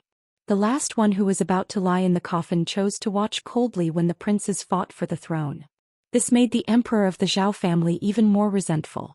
In his opinion, this old guy died too late.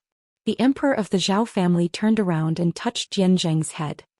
He smiled and asked, "Little bookcase, do you think it is more appropriate to give him a good title or an evil one?" One was safe, the other was appropriate. Accompanying the emperor was like accompanying a tiger. If it were those old foxes who had spent most of their lives in court trying to figure out the emperor's heart, they would immediately be able to understand the true meaning of the emperor's words. However, the little bookcase said, Grandpa Jianjing said before his death that once the new calendar of the imperial astronomer came out, we robbed the white-robed monk of the 2 Zen temple's almanac. Whether the king of Bailiang is given an evil title or an evil one is no longer relevant to the big picture. I feel that since the sages said that a gentleman has the beauty to help others, giving him an evil title is also fine. But Uncle Emperor, what does robbing mean? In the end, the Zhou family's son of heaven revealed a warm smile. He muttered to himself and then he raised his voice, saying with a laugh, "Robbing?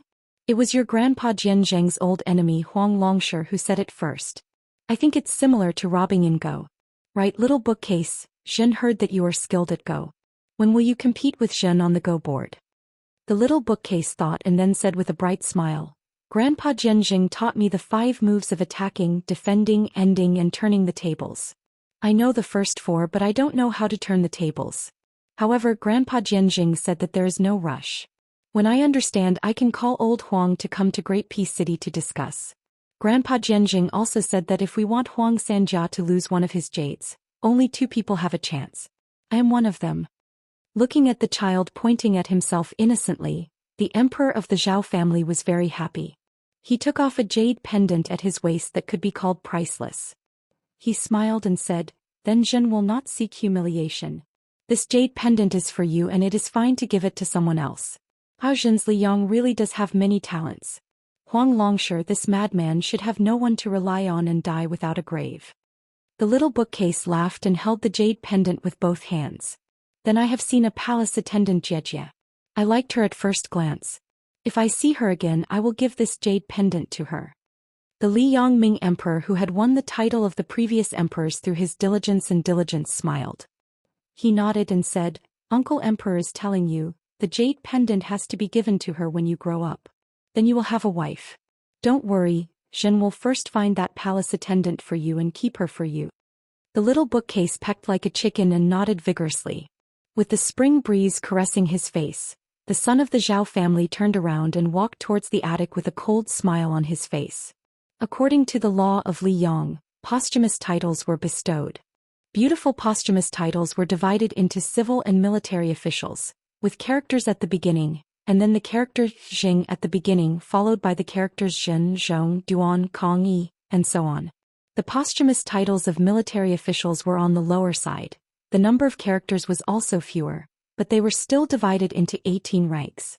Therefore there were 2 sayings. Scholars should be bestowed 24 titles and men of character should be bestowed 18 titles.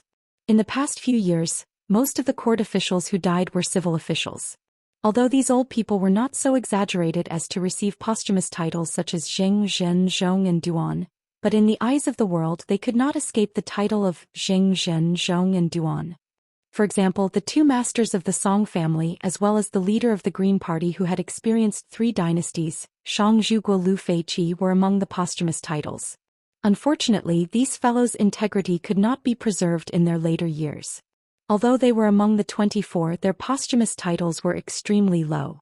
On the contrary, the Lu family, whose family's prestige was far inferior to the Song family's Gongnamdu, Ling Lang and Man of Jade, had the highest chance of obtaining 2 of these great posthumous titles. Zhen will not give you any evil posthumous titles, but you have long been stripped of your title of de Zhuguo. Therefore, as a military official, you can forget about receiving a civil posthumous title. Moreover, as a military official, Zhen will, generously, give you the lowest rank of Wu Li. After you die, no matter how timid the fence-sitter is, they will use their mocking laughter to send Su Shao off for the last time. That night, the prince's mansion of Mount Qingliang, who was used to the old Prince Liang's tiredness, did not have any abnormalities. They even felt that when they woke up tomorrow, they might be able to see the old man and the young Prince Liang strolling together in the distance. Chapter 979. In the inner room of Su Zhao's small courtyard, Su Weisheng's wheelchair was close to the door. Her hands were placed on her lap, tightly clenched. Su Longxiang, who had hurried back home, stood at the head of the bed with red eyes, her head bowed. Looking from outside the door, she could only see the back of a person sitting by the bed. The old man lying on the bed tried his best to suppress his coughs and said slowly, "Dad knows you don't like this Su Shao who only knows how to prattle and reason. Yes, your dad is very good at using swords and spears. I'm not a person who preaches reason without permission and I don't like it either. All these years I've been a rough man who beats whoever scolds me. I'm an old man who stands on the left and right of the throne room with a saber, depending on my mood. But if I don't say these things and finish my words I won't be at ease. Remember, since you're the king of Bailiang, you have to be able to listen to what you don't want to hear. You have to be able to tolerate people you don't like. The same rice feeds different kinds of people and everyone has their own difficulties, so they have their own love, hate and temper. Especially those who don't remember the good of others. Most of the time you have to endure it.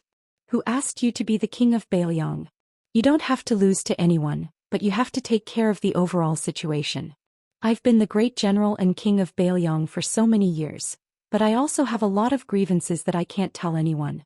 I remember that year when I took a group of old brothers out of Jinzhou to Liao. We were miserably harmed by a powerful military officer in Liang.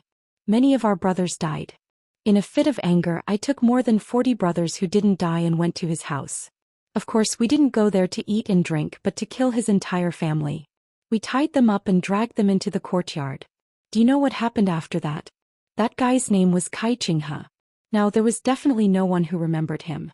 Kai Qinghe was unscrupulous in climbing up the officialdom. This guy was cold-blooded and ruthless when he was scheming against others. He agreed that the two armies would advance and retreat together, but in the end he watched as my 800 people fought against 2,000 enemies without bringing his 1,000 people into the battlefield. After that he even brought a message to me saying that he would rather not have military merits than let me, Su Xiao, take the position. Such a formidable person. Before he died, he knelt on the ground and kowtowed to me, saying that as long as I let his wife and children go, he was willing to die and commit suicide. He was not afraid of being cut into pieces. In the end, of course, I didn't agree to his request. His entire family of more than 30 people, old and young, were all killed in front of him. That's because I, Su Xiao, still had more than 40 brothers standing behind me. Moreover, if I didn't do that, there was bound to be a second Wang Qinghe and a third Song Qinghe who would jump out and harm me. I, Su Xiao, may not be afraid of death, but I'm afraid of my brothers dying for me. Fighting for the country? Fighting for the country requires people to die. Many people have died. As long as I, Su Xiao, am alive, I owe it to those old brothers who died long ago. When did father become afraid of death? It was after I married your mother. In father's world, it was much easier to die than to live. Those who were afraid of death might not necessarily be able to avoid death, but those who weren't afraid of death would definitely die. Father had seen too many people die like this. Moreover, many of them died in father's hands. But the older father got, the more I didn't dare to kill people. Father told himself that even if he didn't care about himself, he had to accumulate virtue and fortune for his 4 children. Wasn't this the reason? No matter how uncouth father was, he also knew that as a parent under the heavens, there was no reason for him to leave anything good for himself. When father was young, he wasn't sensible. He was much more sensible than you were when you were young. He only knew how to muddle along thinking about the outside world all day long. He wished he could leave home thousands of miles away. How could he think about any home? After the 2 elders left, he didn't feel that he had a home. When he left Liao, he told himself that even if he were to die, he would die in glory outside. He would rather die than return to that small place. Later he met your mother. After tricking your mother into the family, he felt that wherever she was, that was where my home was. Later, when you guys were born and she left, he felt that wherever you guys were, that was where my home was. Our family was different from many other families. In our family, it was the other way around. Your mother always played the role of the good cop and played the role of the bad guy. As for father, he protected the few of you. Your mother rarely got angry. There was once when father and mother weren't by your side. When father and mother bullied you, you should fight back. If you couldn't beat them, you should use stones to smash them. If you could pick up a knife, you should use a knife to chop them. Your mother got angry. At first, father felt that it was reasonable. My son was such a kind-hearted child. Who would dare to bully him? How could I not let him lie in bed?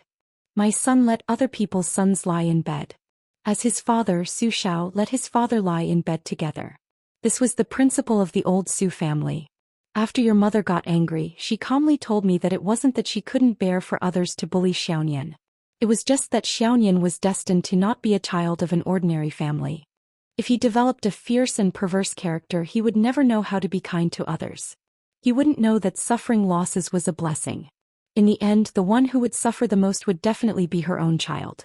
She even said that Su Xiao would die of old age one day. At that time, no one would be able to protect Xianyan. Your mother passed away early. Father, who was the most unruly person, couldn't teach you anything.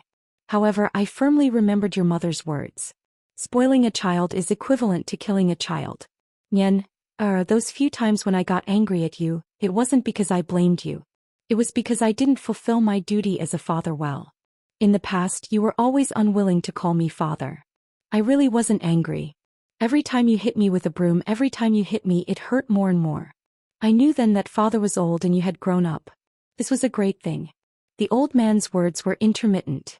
They were always interrupted by heavy breathing and difficult coughs. That young figure didn't say anything. He only held the hands of the old man on the bed with both hands. This old man who had never shed tears in front of any of his children, this old martial artist who had been cursed by all levels of society as a butcher, finally couldn't stop his tears from flowing today. Even if the old man wanted to wipe them away, his essence, energy, and spirit had long dried up like oil in a lamp. He also didn't have the strength to raise his hand. Meanwhile, that young man whose expression couldn't even be seen by his older sister and younger brother didn't even dare to stretch out a hand to help the old man wipe away his tears. He was scared that once he let go, the old man really would leave. Being called a loner after becoming an emperor is because there is a difference between the monarch and his subjects. Moreover, after being an emperor for so long, you really don't see yourself as a human anymore. You really think you're some bullshit son of heaven. Our Su family relied on our own efforts to become this king of Bailiang. He's not much different from an emperor. Let's not talk about other things. The feeling of being a loner is not good. Father has tasted it before, so I don't want you to walk down this old path even more. That's why back then when I let Yan Jieshi's family go and let them go to the capital to become relatives of the imperial family, Father has never regretted it. Su Xiao even dared to curse the old grand secretary until he was half angered to death, so how could he place a pedantic scholar in his eyes? Father just doesn't want you and Yan Qiji brothers to become enemies. Even if you two are destined not to be brothers, it's good enough to let you two have some good memories. Father's happiest moments these past few years, one was returning home from the border, seeing all of you well, the other was occasionally dreaming of your mother. Ever since your mother agreed to marry me, I, Su Xiao, have always owed her. The only thing Father complains about her is that she left early. Between husband and wife, the one who leaves later is the one who suffers the most. This suffering isn't about working hard for the family business, it's all what we men should do. It's just that many times when something good happens, there's no one by my side to say a few words. Either that, I miss her very much but I can't see her, right? The world is very big, Father has traveled to many places and met many people, but in Father's eyes, there has always been only one woman, your mother. At the door, Su Weisheng covered his mouth with a fist, still sobbing uncontrollably. The loquat tree in the courtyard was personally planted by your mother after she came here. In the future, when there are loquats and you miss father and mother, remember to pluck some and put them on the grave. Father will leave your second sister and Huang Manor in your care as well as our Su family. Our Su family's 300,000 armored cavalry in the future, you'll have to carry them alone. You'll be very tired, don't blame Father for letting you take on this burden. The young figure nodded. Huang Manor raised his arm to cover his face, sobbing softly. When the old man said the last words of his life, Su Weisheng threw himself out of the wheelchair, wailing loudly. The young figure raised his head. With his back to the siblings, he only opened his mouth wide, crying silently for fear of disturbing the old man who had his eyes closed. In the end, the old man said, "Father, sleep for a while." Chapter 980. During the rainy season of the first year of Xiangfu, Bailiang Palace removed all of its large red lanterns. The festive red couplets were also replaced with white couplets in the wee hours of the morning. Coincidentally, there was a slanting wind and a drizzle. The trees wanted to be quiet, but the wind and rain did not stop. The children wanted to be nurtured, but the parents were no longer there. The raindrops struck the roof tiles of the tens of thousands of clumped-together tiles. From far to near, gently and heavily, they wrapped around fine streams of water that trickled down the roof troughs and eaves. It was like a wine cup hanging from a wine cup, a dense web of knocking and gliding notes. When the couplets outside Mount Qingliang were changed to couplets that everyone could see, all of Liangzhou was dumbfounded. Words spread from 1 to 10 and from 10 to 100. Many old people gathered their courage and came to the outside of the prince's mansion at the foot of the mountain to personally see the ghastly white couplets. Then 2 hours later, not a single firecracker or drum could be heard in the city. The main road of Liangzhou led directly to Bailiang Palace. The streets were covered in white mourning. Afterwards, Liangzhou's provincial governor, Hu Kuei, dressed in mourning robes made from the coarsest linen, led all of the Liangzhou government officials to the E-gate. Hu Kuei did not step onto the steps. Instead, he stood at the bottom of the stone steps and faced the tens of thousands of Liangzhou commoners on the main road. After a moment of silence, he turned around and shouted with all his might, "Bow!" The wind and rain were dark. A large swath of people knelt on the streets in a vast expanse of whiteness. One bow, three kowtows. The sound of the three kowtows was as heavy as spring thunder. Bow again. Bow 3 times. One bow, 3 kowtows, 3 bows, 9 kowtows. Great Peace City, Xianxia. The officials of the capital all considered the morning court to be hard work. Many old foxes of the officialdom had long since developed the ability to enter the Forbidden Palace on time. However, 80 to 90% of the officials had gathered early outside the palace gates. A strange celebratory atmosphere appeared on the Imperial Road. No one went to break that layer of window paper. Although everyone in Great Peace City already knew that the old man from Bailiang was finally dead, countless people were clapping and cheering. They formed cliques and groups. For this reason they floated white after white and were dead drunk. They had to be carried home. According to the laws of the Liang dynasty, the death of a vassal king must be reported by the crown prince to the imperial court and the court of imperial clan within the capital. Lame Su was a king with a different surname, so the court of imperial clan did not mind. Logically speaking, the crown prince should also rush to inform the crown prince. However, the Ministry of Rights in Great Peace City could not wait. The crown prince was magnanimous enough to not fuss over this matter. He only set up a rule that in this morning's imperial court, the crown prince would first present a memorial to the crown prince of northern Liang. For this reason, the Ministry of Rights was in chaos. First, the Minister of Rights, Liu Daolin, who was related to Butcher by marriage, said that he was sick and did not care about the affairs of the Ministry of Rights. Without a leader, the 2 third-rank left and right assistant ministers of the Ministry of Rights had different opinions and could not work together, so they pushed the responsibility to each other. As for Jiang Yongla, who was in charge of the Ministry of Rights, compared to the 2 cunning assistant ministers of the Ministry of Rights, Jiang Yongla was originally 1 rank lower. He was also in charge of the memorial to the Crown Prince of Rights. Actually, in the past when he bestowed posthumous titles, there were traces that could be followed. The Crown Prince's thoughts were not too deep. The Song family's young teachers, Wen Huai, and Lu Feiqi's Wen Gong were both written by him. The 2 were at the back of the Liang dynasty's posthumous titles. Jiang Yongla took one of the 4 meanings of the word Huai, which corresponded to the meritorious deeds of the Song family's young teacher. The head of the Green Party, Lu Feiqi, took the meaning of consecration. However, when it came to the king of Bailiang Su Shao to attempt to make a conclusion about this human butcher, how much courage did he, Jiang Yongla, have? How many heads could he chop off? Even if he was lucky enough to guess the emperor's thoughts, as long as it did not conform to the opinions of the world, or did not conform to the tastes of the court officials, or even caused the martial artists of Bailiang to hold a grudge against him, he, a mere department for purging officials, could casually make things difficult for someone, and he would have no chance in his official career in this lifetime. Jiang Yongla almost wanted to give this fellow a punch, but in the end he did not have the courage to do so. Pan Chunjian was a true martial artist of the battlefield. If they really fought, even 10 Jiang Yonglas would have to lie down. Jiang Yongla was sullen all day as if his wife had died. In the past 3 days he had lost countless strands of hair. In particular, Xianxia had spent the last few hours sitting by the light of a lamp before morning court. He had practically flipped through the posthumous solution book, yet he was still unable to write. He truly had the heart to die. Before dawn, Jiang Yongla slapped away the teacup and the posthumous solution book, sending them crashing to the ground. This department for purging officials abruptly stood up, almost crazed. His fingers trembled as he pointed at the foggy and pitch-black scenery outside the window. He angrily cursed, "Old man Su, even if you die, you still won't let this Jiang live in peace?" The maid waiting outside the door was trembling with fear.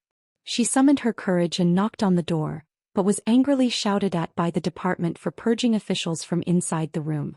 The maid no longer dared to push open the door and disturb the master's important matter. Jiang Yongla sighed, crouched down and picked up the posthumous solution book. The book had been soaked in tea. Jiang Yongla raised his sleeve to wipe away the tea stains, then carefully tore open the pages that were stuck together and placed them back on the desk. With disheveled hair, Jiang Yongla stretched out his 5 fingers to stroke his silver-white hair. With a silly chuckle, he sat upright and still and began to write at a great speed. He separated the civil and military titles, totaling 42 beautiful titles and 15 evil titles, and casually wrote them on a piece of lanting familiar proclamation. When he put down the brush, he was already extraordinarily tired. The department for purging officials was gasping for breath. He turned his head and ordered the maid outside to bring in a copper coin. After the confused and beautiful maid entered the room, she saw the master point at a piece of familiar proclamation whose writing could faintly be seen through the back of the paper. He had her place the copper coin on the paper. After the maid did so, she was dismissed by Jiang Yongle with a wave of his hand. Jiang Yongle pressed down on the copper coin with one hand and flipped over the familiar proclamation with the other. As a result, the department for purging officials who intended to resign himself to fate saw the words that the copper coin was leaning against. Posthumous solution. Meritorious service to the country, slaughtering the innocent. Jiang Yongle hesitated for a moment, then muttered to himself, "This is the will of heaven." The eastern sky started to turn white. In the main hall there were many talents and officials. Most of them were wearing the purple court robes that only third-rank officials could wear. Some of the elders who were conferred the title of Duke and Marquis even had official patches embroidered with pythons. The assistant ministers and officials who wore the red robes were mostly at the back. Now that they had been conferred the title of king and vassal, there was only one crown prince, Zhou Xian, left in the main hall. He stood alone in front of the officials to his left and right, closest to the 9 steps. The emperor of the Zhou family sat on the dragon throne. 2 giant incense burners were surrounded by immortal qi. He sat in the north and looked towards the south. When the weather was good, he could even see the imperial road far away. The emperor looked away.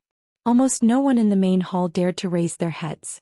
Only Grand Secretary Zhang Julu, 2 or 3 officials of the 6 departments, and a few generals dared to look at him.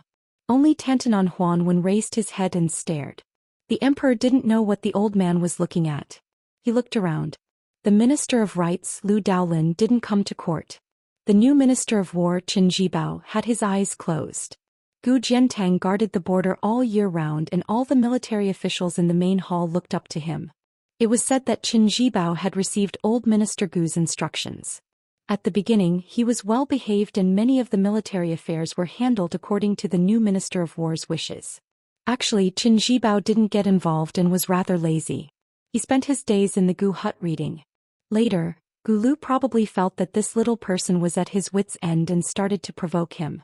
In the end, the treasurer of the Ministry of War, Huang Yi, was stripped of his official robes and thrown out of the Gu hut. The assistant ministers in the Gu hut, Shuang Lu, Lu Baijie and Lu Xingxiang, didn't do anything and didn't even lift their eyelids. Huang Yi, who had a wide network of connections, went everywhere to persuade them.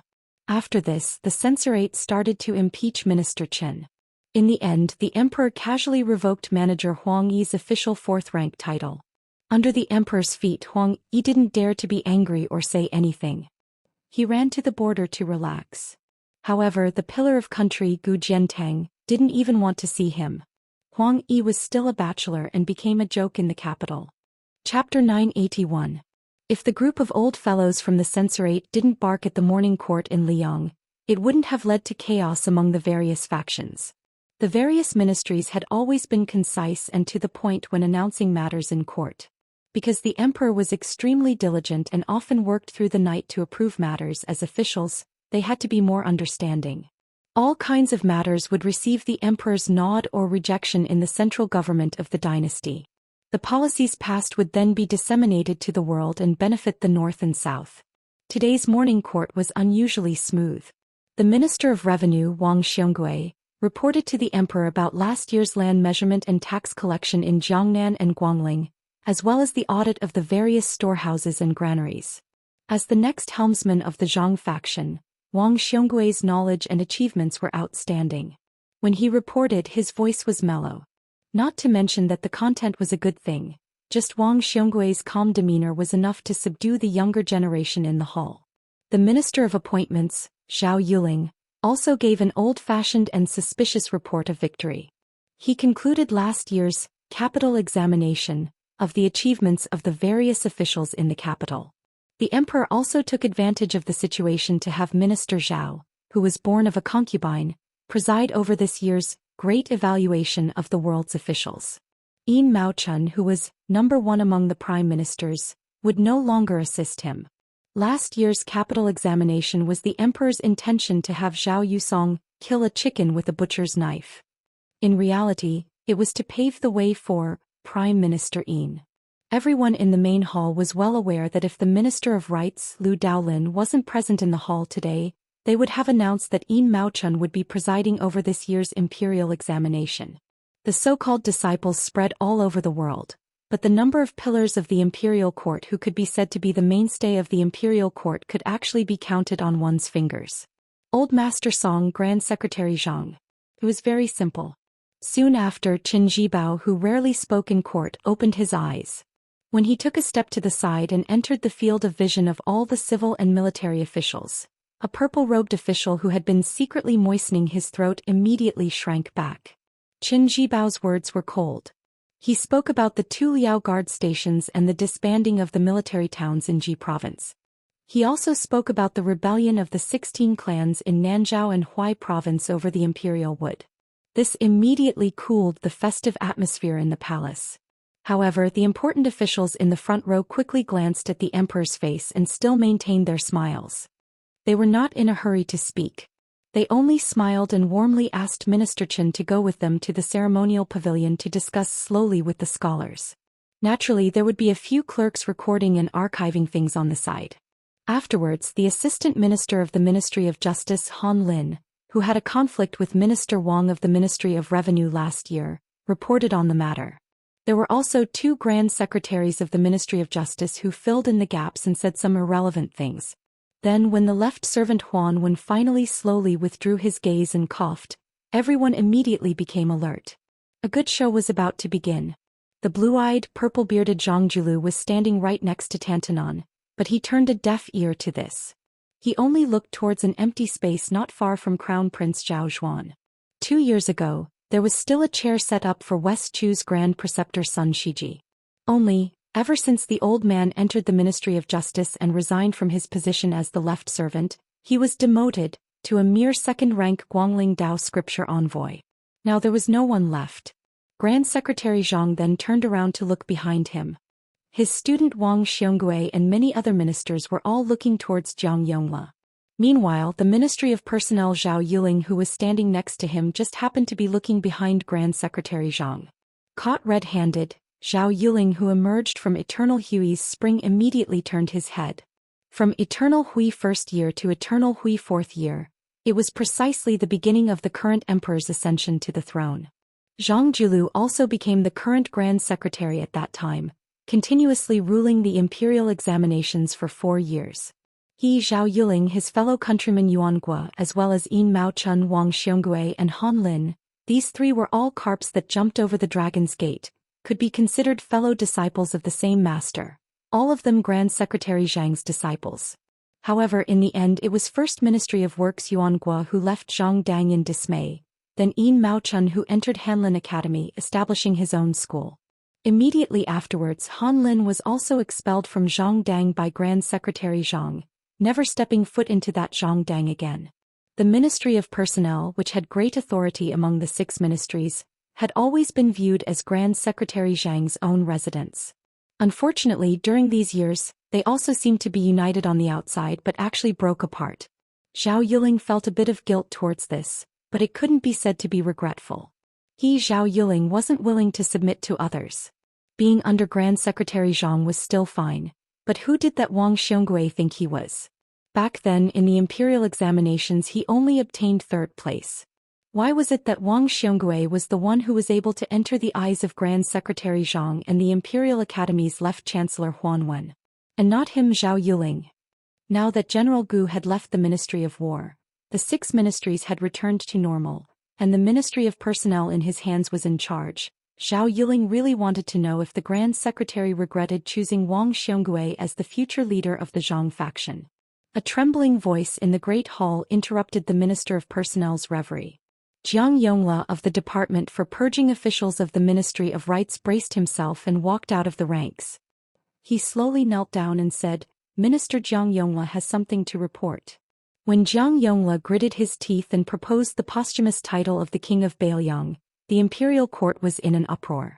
The meritorious generals even let out undisguised mocking sneers, while the civil officials all had strange expressions. Zhang Julu frowned, and Tantanon began to stare blankly at the beam of the Great Hall again. Yang Xianxia, who wore a second-rank lion official robe, was a famous general of the current era who had made a name for himself in the spring and autumn period. He had been granted the title of General of an Kingdom. He was already in his 80s, but several generals who were 7 or 8 years younger than him had lived longer than him. After those old fellows died and were granted posthumous titles, there were few descendants in their families who could hold up the position. As for those who inherited the titles of General of an Kingdom, there was a gap in age between them. Moreover, because their military achievements and reputation were insufficient, it was very difficult for them to be mentioned in the same breath as Yang Xianxia. It could be said that among the military officials of Liyang, other than Gu Jiantang and 2 other old generals, no one dared to not listen to Yang Xianxia, who was in charge of the military defense of Jingji. The old but sturdy Yang Xianxia saw that no one in the Great Hall was responding, so he casually walked out. When old people entered the Great Hall, they had to kneel, but there was no need for them to do so. Yang Xianxia first cupped his fists and saluted toward the dragon throne. He then looked at Jiang Yongla and sneered, "Su Shao has committed grave sins. When he was alive, he was the king of Bailiang and even received the title of Pillar of the State. He was already immensely benevolent. Now that he's dead, how can he be worthy of Wuxia? Casually pick one of the first few posthumous titles, and the imperial court will already be treating Su Shao well." When the old general said this, Jiang Yongla didn't even dare to breathe loudly. His head was so low that it almost touched the ground. The 4th-rank Skylark official patch on his back was clearly soaked with sweat. The Zhao family's son leaned back against the dragon throne with a faint smile. The assistant minister of the Ministry of War, Lu Xingxiang, stepped out and said calmly, "I think Su Shao should be posthumous." The imperial court was in an uproar. This posthumous title was one of the last few in the list of posthumous titles. Betraying one's superiors and rebelling against one's superiors was almost the same as defining Su Shao as a traitor of the Liang dynasty. Many people looked toward the Minister of War, Qin Zhibao, who was in front of Lu Xingxiang. Unfortunately, his tall and straight back was as steady as Mount Tai, and they couldn't see any clues. Zhao Yuling seemed to see the shoulders of the Grand Secretary at the front of the line move slightly. Then the former Bailiang official, who was now a relative of the imperial court, Yan Jieshi, stepped out. Last year, Sir Yan, who had been appointed as the Grand Secretary of the Cave Abyss Pavilion, shook his sleeves and knelt down. He said in a low voice, "I think the words of the great general of Ngua are more appropriate." This disappointed many of the officials who hoped that this fellow would stubbornly insist on giving Su Shao a posthumous title. However, very quickly the disappointed officials and generals smiled knowingly. The Right Chancellor of the Imperial College, Jean Lanting, stepped out of the line and said in a clear voice, "Your Majesty, I agree with Assistant Minister Lu's suggestion. Su Shao has stolen Bailiang and his treacherous actions are too numerous to be recorded. Only by giving him the posthumous title of Military Resistance can we pacify the people of the world." The corner of the Zhao family's emperor's mouth curled up, but he still didn't say anything. The left chancellor Yao Baifeng snorted. Not only did he step out of the line, but he also intentionally or unintentionally used his shoulder to push Jean Lanting. Only then did he say, "Great General Su Zhao's contributions to the imperial court cannot go unnoticed and no one can compare to him.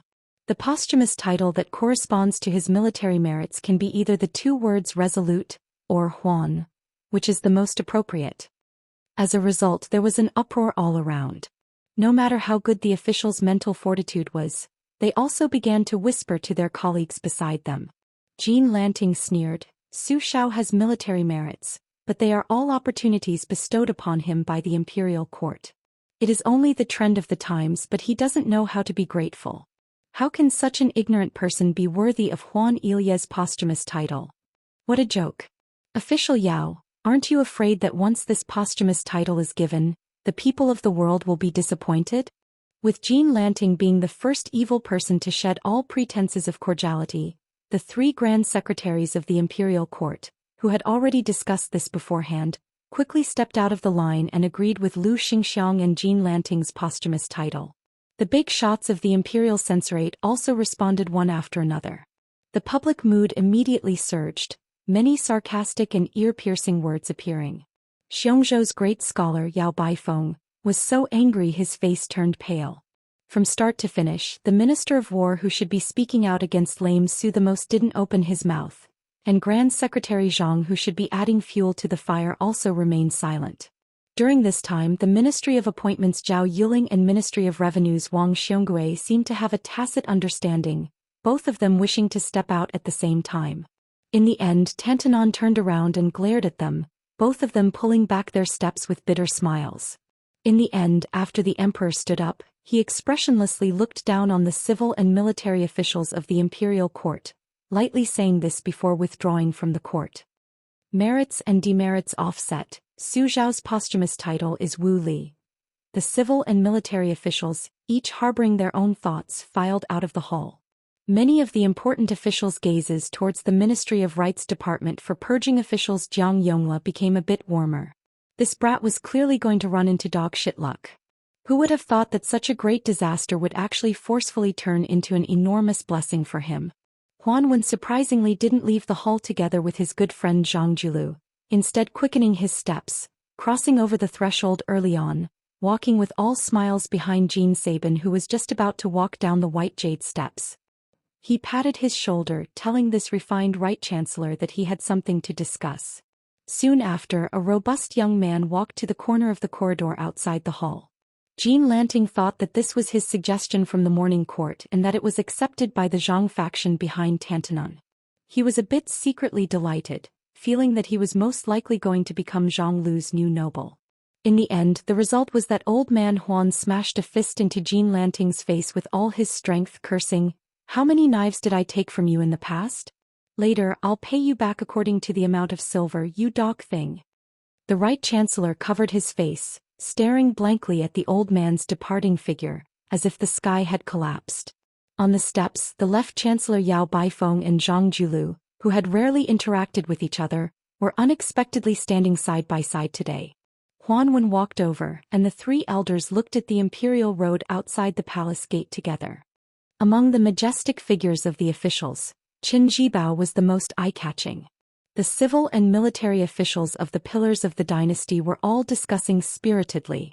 Without exception, they were all waiting to see the new king of Bailiang make a fool of himself. When they thought of the comical scene of the young man receiving the imperial edict, they couldn't stop laughing. Before Qin Jibao walked out of the palace gate, he turned his head to look at the roof of the main hall. On this side of the steps, Huan Wen was still angry, saying, "What a wonderful season of hibernation." Zhang Julu sneered softly, "All living things are shaken when they come out and hibernating insects are startled away." Chapter 982. In Liang's officialdom there were three similarities.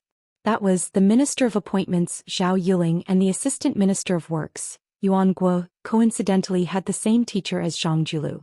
They were both children of humble concubines from the old northern Han's Jinmen commandery. During the reign of Yonghui, they both participated in the imperial examinations. One was the Zhuangyan, the other was the second, causing Jinmen commandery, which had very few grand scholars, to become famous overnight. The two manors were only 200 to 300 paces apart. They frequently visited each other and the neighbors were already used to it. Today not only had Yuan Guo come to the Zhao manor, but Minister Zhao's in-law Yin Maochun also came. The two important officials of the court had brought their children. The juniors were all about the same age and the children of the three surnames were also good friends. At that time Wang Yuanran, the youngest son of the Minister of Revenue Wang Xiongui, had drunk and molested Zhao Yuling's second daughter. Of course he had stirred up a hornet's nest. Moreover, he had beaten up the only son of the Assistant Minister of Justice Han Xingyan, who had come out to mediate the fight. Unfortunately, he had provoked 4 families at once. However, it was a blessing in disguise. As a result, Wang Yuanran's title as the #1 young master in the capital was confirmed. Although he had been dragged to the Zhao manor by his father, the Minister of Revenue, to kneel for an hour in front of the Zhao manor, this did not prevent young Master Wang from being in the limelight in Great and City. Yuan Guo had no wife or children, but he had the best relationship with children among the younger generation. While Zhao Yuling and Yin Maochun, these two in-laws, were using the winter snow in the cellar to make tea, Yuan Guo was still drinking with a large group of young men and women. He personally heated up the wine and handed it over, not feeling that it was beneath him. The dozen or so juniors were used to it and actually felt that it was right and proper. For example, Yin Maochuan's eldest son Yin Chongging, when he was young, he would sit on Uncle Yuan's neck every day and pee. The uncle and nephew even jokingly agreed that in the future, Yin Chongging would take care of Assistant Minister Yuan in his old age and send him off when he died. Just like when Han Xingyan went to drink with prostitutes for the first time when he was young, he was tricked by the old Yuan Gua. This made the old scholar Han Lin furious, so angry that he ran to the Yuan mansion's tightly shut main door without wearing shoes and cursing for a long time. As for Yuan Gua, he didn't feel the slightest bit guilty. When he opened the door, he would pick his earwax with one hand and hold the wine pot he had casually stolen from the brothel with the other. With a mischievous smile, he asked Assistant Minister Han if he wanted to drink, angering Han Lin to the point that he broke off all relations with Yuan Gua. However, after this, Han Xingyan would often sneakily ask Yuan Gua for wine. Han Lin couldn't control him even if he wanted to, so he might as well not be troubled by it. Yin Chongging and Han Xingyan, as proper officials of the capital, had both participated in that morning court session. However, their ranks weren't high enough to enter the hall, so they naturally couldn't hear the storm raging in the hall clearly. At this time, Yuan Guo was sitting on the couch, holding Yin Maochuan's eldest grandson in his arms. He dipped his chopsticks in wine for the child to open his mouth and taste while vividly describing the 8 immortals crossing the sea in the imperial court. After Assistant Minister Yuan's embellishment, everyone who heard it was shocked. Just then, Grand Secretary Zhang's unbetrothed daughter and Prime Minister Yin's youngest daughter also entered the room.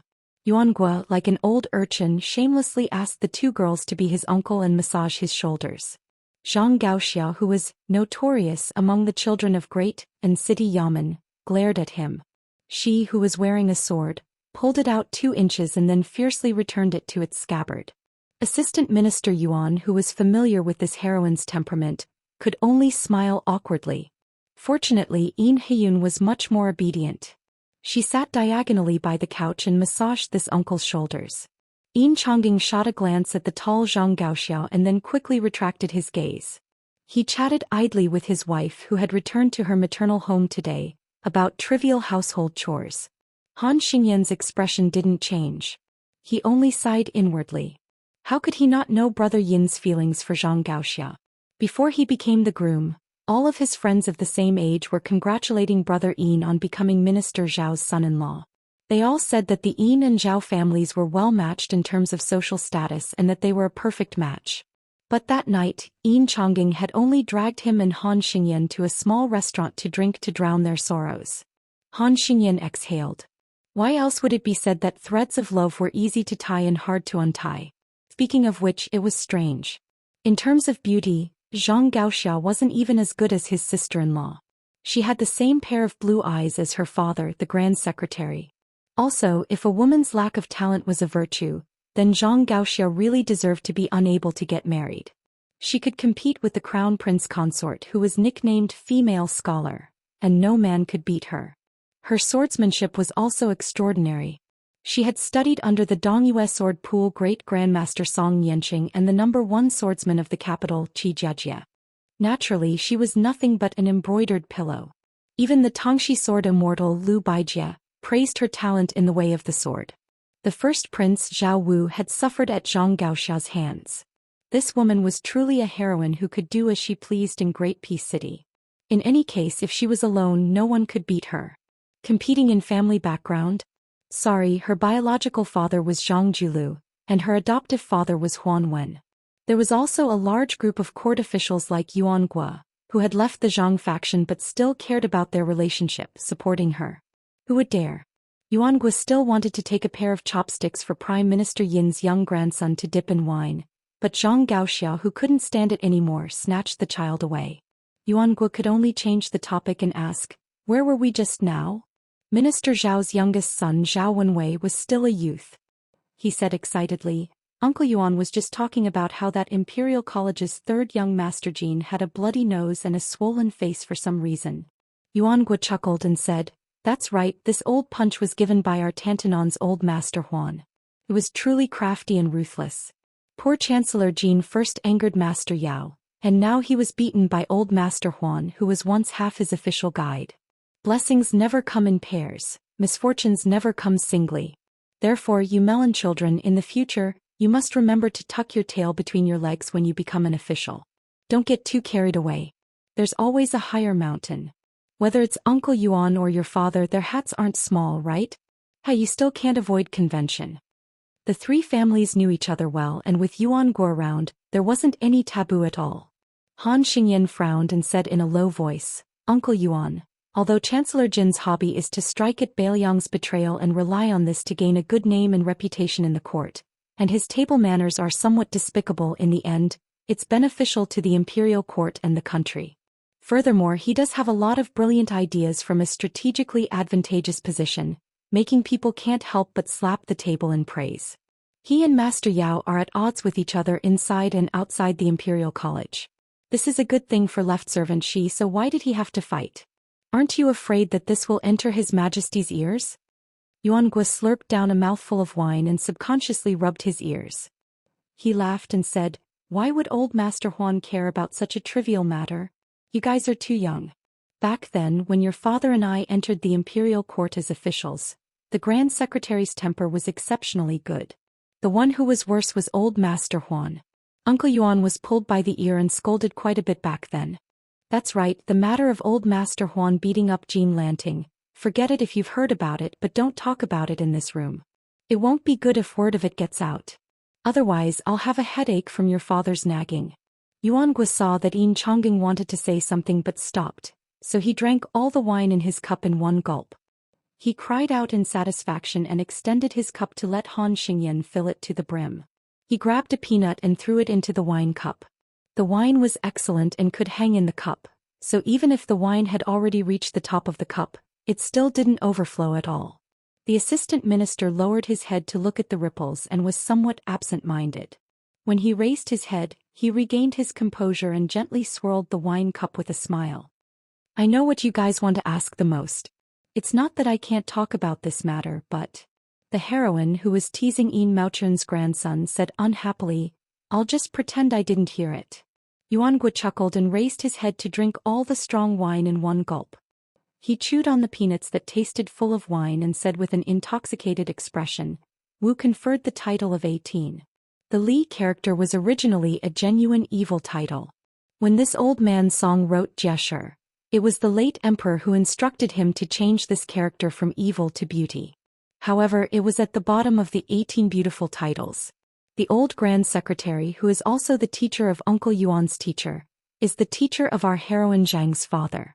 He has always held a great grudge against the king of Bailiang. The late emperor's actions may not have been without original thoughts. This thought only surfaced during this year's hibernation awakening. When the current emperor bestowed this character, he put even more thought into it. Given His Majesty's bearing, he naturally wouldn't give Great General Su any evil titles. If he were to generously give the other 17 beautiful titles, the Great Hall would be thrown into chaos that day. After talking about the imperial court, let's talk about Bailiang. From His Royal Highness, the young man who became the king of Bailiang from hereditary succession, should he accept this title that's neither high nor low? If he doesn't accept the imperial edict. Han Xingyan smiled and said, Does this guy want to tell the world that the Su family is going to rebel? Yuan Guo put down his wine cup and dismissed Han Xingyan's judgment with a smile. He continued, If Bailiang swallows his anger and accepts this imperial edict, given Bailiang's loyalty to the old vassal king, the new vassal king will undoubtedly lose the confidence of the army and the people. It's no different from tearing down his own house. With Uncle Yuan's words, do you think the young king of Bailiang should accept the imperial edict or not? Xingyan, I'm asking you. Han Xingyan thought about it and smiled. I bet that guy still doesn't dare to not accept it. He'll just try his best to minimize the big matter and pretend to be calm and do his best to suppress the matter of the posthumous title. Yin Chongging furrowed his brows and said, It's difficult. The scholars are all watching.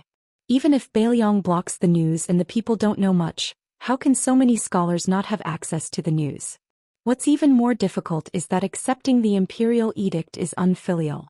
The 300,000 cavalry will look down on the new king. If he doesn't accept it, he'll be disloyal. Many scholars rushing to Bailiang will also have thoughts. In any case, the new vassal king is destined to be difficult. If he doesn't handle it well, he won't be able to please both sides. Yuan Gui glanced at Zhang Gaoxiao and twirled his wine cup between his fingers. He laughed softly and said, "This is just the first move in the new chess game between the imperial court and Bailiang. Next, the new vassal king will have to observe mourning for 3 years. No one in the imperial court is willing to ask for a revival of the love seizure for the new vassal king. This middle game, which will take 3 years, is even more of a headache. Even if he survives the middle game and resolves the hard-pressed internal problems, I'm afraid he'll have to face a hasty conclusion. Beimang insists on fighting Bailiang first, heh?" Yuan Gui didn't say anything else. Chapter 983. Han Xingyan said quietly, "It sounds like this new Prince Liang's future days are going to be quite miserable?" Yin Chongding laughed coldly and said, "It is indeed extremely miserable." Yuan Gui left the small couch, his body swaying as he said, I'm drunk. Go find your father to drink some hangover tea." Yuan Gui's hands rubbed his earlobes out of habit, swaying as he walked out of the room. Right now the spring breeze still carried cold air. When the wind blew, he shivered. He turned around and saw Zhang Gaoxiao following behind him. He slowed down his steps, saying in self-mockery, "I, Yuan Gui, am the most useless of the eternal Hui Spring. During those years, Elder Huan scolded me the most and fiercely, and I have also disappointed Grand Secretary Great Sir." Zhang Gaoxiao said this coldly, and then turned around to head towards Yin Chongding and Han Xingyan. "You are indeed the most disappointed." It was as if Yuan Gui didn't hear anything, continuing to walk forward, his steps unsteady. This muddle-headed Prime Minister second in the Ministry of Works walked up to a giant spring god lake boulder that was 2 people tall, stopping in front of it, laughing to his heart's content. Speaking of which, in such a large family, Grand Secretary Zhang Julu wasn't some strict father, nor was he some kind of loving father. He never interfered with family matters, and when he treated his children he always carried a cold attitude of letting them live or die on their own. The eldest son didn't seem to have inherited the Grand Secretary father's knowledge and talent, mediocre and unaccomplished. He served as a county magistrate in a lower county with less than 3,000 families on the outskirts of the capital. After 6 whole years he still couldn't take a single step forward. In reality, even now, that county's officials still didn't know that this person was the Grand Secretary Great Sir's son. The second son was only a bookworm, unable to rely on the family's good fortune to enter Hanlin Academy and become a yellow door scholar, remaining a nobody. The younger son could only be considered idle, not even having half the guts to do evil. As time passed, even though he was Grand Secretary Zhang's young master, Wang Yuanran, and the other capital's hedonistic young masters whose family backgrounds were clearly much lower than his didn't like to bring him out to play anymore, feeling like this fellow was too useless, bringing him out was just too shameful. Grand Secretary Zhang's daughters also married into mediocre families. Every time they returned to their mother's home, they wouldn't even be able to see their father's face. Even if Zhang Julu had nothing to do at home, he would still remain in his study, never showing his face. His daughters only dared to bring their husbands, who couldn't even stand steadily in front of their Grand Secretary father-in-law, to the study entrance, timidly greeting him with a few words through the door.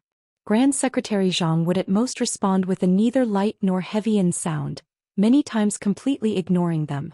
Only when Grand Secretary Zhang occasionally saw his grandson who had just learned how to walk would he reveal a faint smile. That was why, in this manner, the only one who could exchange a few words with this father whose power could overturn all levels of society was the only one left, the still unmarried Zhang Gaoxiao. The purple-bearded, blue-eyed Grand Secretary sat alone in the dimly lit study. This study was precisely Zhang Manor's thunder pool. Not even his daughter Zhang Gaoxiao could enter.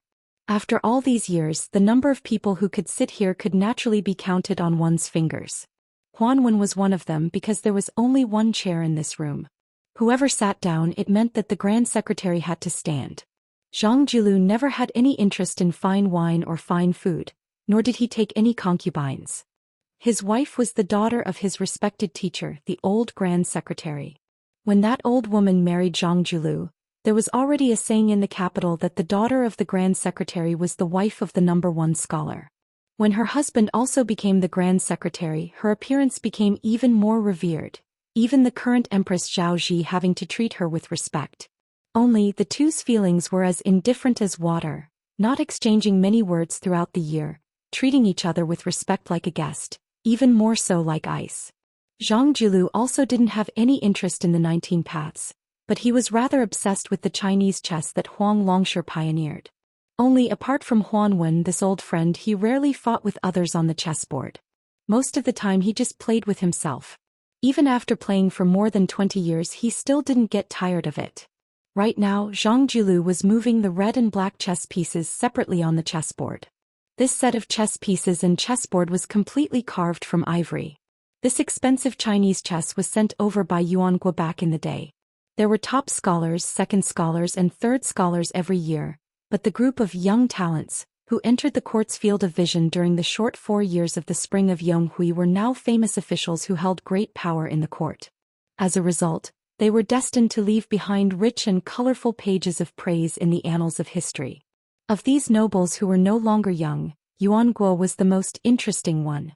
He was publicly acknowledged to be the most talented, but his reputation was the least prominent.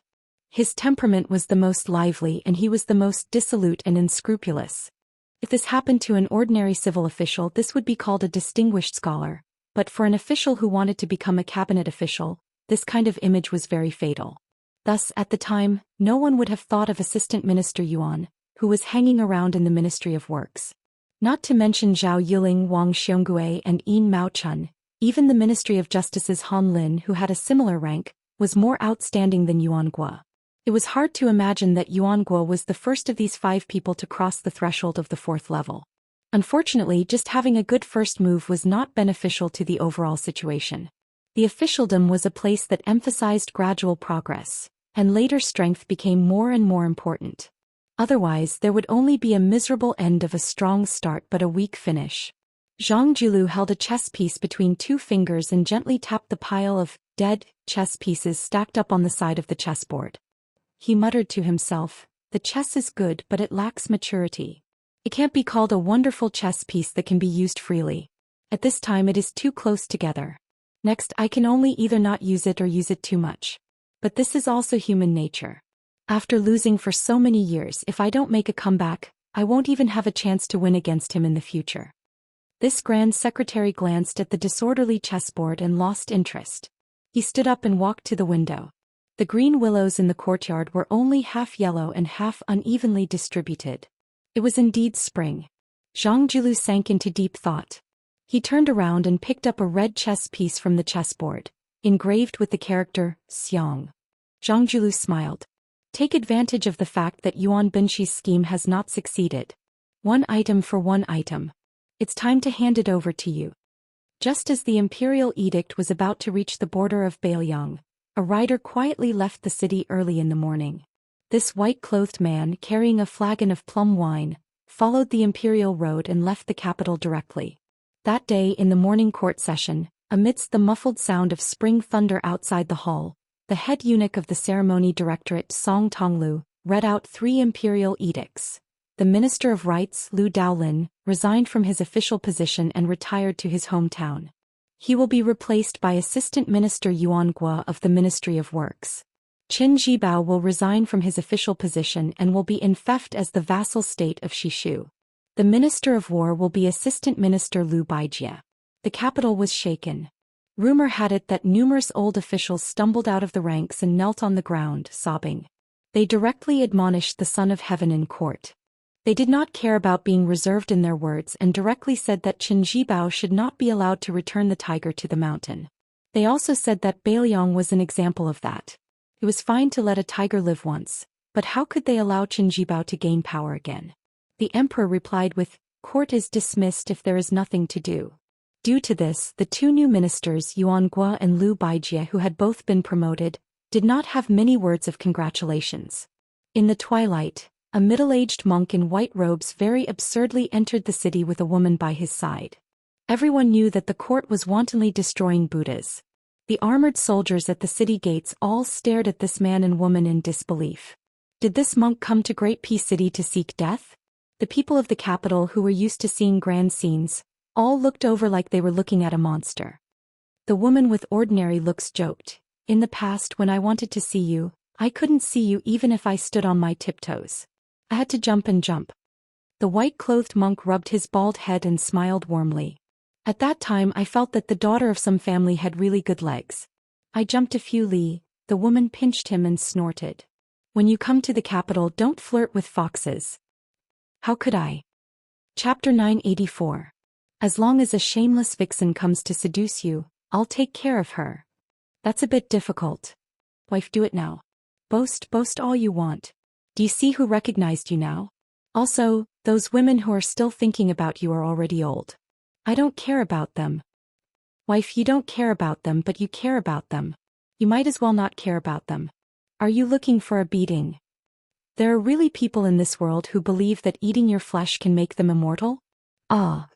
If one's heart is not sincere, what is the use of fasting for 60 years? If one's heart is not good, what is the use of becoming a monk for 100 years? In my opinion, rather than burning incense and praying to the gods and Buddhas, it is better to accumulate fortune and become a bodhisattva. Wife, you also went to listen to Abbot Hui Xian's sermon? Don't you like to listen to that? At the time I went to borrow money from the old abbot. The old monk clearly has money, but he said he doesn't have money. He just nagged me about this. It's not right for a monk to not talk nonsense. Wife, Abbot Hui Xian was not lying when he said he doesn't have money. Those silvers in his eyes are the bricks of the temple, the pages of the Buddhist scriptures. Oh? Didn't you have that stupid Nan Bei secretly hide those silvers with the old abbot? Wife, look, there are so many people in Great Peace City. I miss our families Lizzie and Nan Bei. I miss them too. Hey, the two men looking at you, who are they? Other than that guy Huang Longshi, is there another man who wants to steal my man? Be careful, go and find me a brick. Are you looking for a beating? One is His Majesty the Emperor, the other is called Yuan Binshi. Then I'm going to buy rouge. I'm going to borrow some silver from them. I'm not stupid. I cannot return the money I borrowed from the old abbot, but if I borrow from them, can I not return it? That's right. The two people in front put their hands together. While they did not believe in Buddhism, they still bowed to this white-robed monk who had once traveled thousands of miles to the west. But this white-robed monk turned and smiled at his wife's leaving figure. Nanzhao's Huai province was not peaceful. Along the way, one's eyes were filled with fleeing commoners, collapsed wooden beams, and piles of black gravel that looked like grave mounds. The ancient wooden merchant road on the river where the 5 streams intersected was not as bustling as it used to be. Not a single boat could be seen at the dock. A young monk and a young girl were standing by the river at the ferry. The young girl was lying on her stomach on the ground. She stuck her head out of the water and used the clear water as a mirror. She was carefully smoothing out the messy black hair on her forehead and temples. The exhausted girl sat up and patted the dust in front of her. She said helplessly, "Stupid Nan Bei, those refugees don't even have enough to eat. What's the use of preaching to them? You won't be able to fill your stomach." Master said that the will arose from fate. Stop. Listening to you preach makes me hungry. If you keep nagging, I'll really starve to death. Oh. I'll go find food for you. Strange words suddenly came from behind the young monk and the girl. The girl turned her head and frowned. It was a group of sloppy local ruffians. There were as many as 30 of them. Their bodies were strong and most of them wore animal skins on their shoulders. They were clearly much more courageous and powerful than ordinary wanderers. They were probably the so-called barbarians of Wuxia in Jianghu. The girl stood up and tugged at the young monk's cassock cuff. Her eyes indicated that he could not afford to offend them. In the past, she would not have been so easy to talk to when she traveled Jianghu. When it came to fighting and beating people, she was still SOSO. But after bringing along stupid Nan Bei with her, she rarely caused trouble. The barbarians of Wuxia kept spewing obscenities, but the two of them were foreigners and could not understand the awkward dialect. However, the barbarians' eyes said everything. They had taken a fancy to the girl beside the young monk. Because of the battle for the river in Huangmu, the Wuxia region in Huai province had been affected by the flames of war. Furthermore, the Liang court had never been able to control Nanzhao well. Some of the powers had often taken advantage of the merchants of the Central Plains to rob them. Many of the villages and shops had been swept clean. This could be considered fortunate. Losing money could still avert disaster, but many people had lost their lives. The girl said softly, "Let's jump into the stream." The young monk shook his head and said, "Aren't you hungry? How can you have the strength to swim?" The girl was so angry that she wanted to knock this idiot's head, but the young monk had already walked forward alone. He put his palms together and blocked the way. A barbarian from the Five Streams tribe strode forward and gave this little bald donkey who was courting death a punch on the head. After that he took a few steps back and shook his wrist only to feel a sharp pain. Then he turned his head and babbled on and on. The next barbarian of Wuxia laughed nastily and jogged. He jumped high and kicked the strange young monk in the chest. The young monk's body swayed slightly, but his expression was still calm. The barbarians of Wuxia were clearly shocked. A few of them began to draw their sharp and shiny scimitars. The girl was about to pull the young monk into the stream when the young monk turned his head and grinned. He shook his bald head, his eyes firm. The young monk turned around again. He chanted silently and stretched his palms apart by a foot. Then he suddenly put his palms together. The barbarians of Wuxia were stunned. They mistakenly thought that they had hit an iron plate. However, after waiting for a while and seeing that there was no movement around them, they laughed loudly. One of the swordsmen tapped his shoulder with the back of his scimitar and walked over with a sinister smile. The young monk's kasaya fluttered unsteadily. My Buddha Tathagata. In the tranquil stream, a violent wave suddenly rose without warning. A ferocious azure dragon formed by the stream took the shape of a heavenly king spreading his whiskers.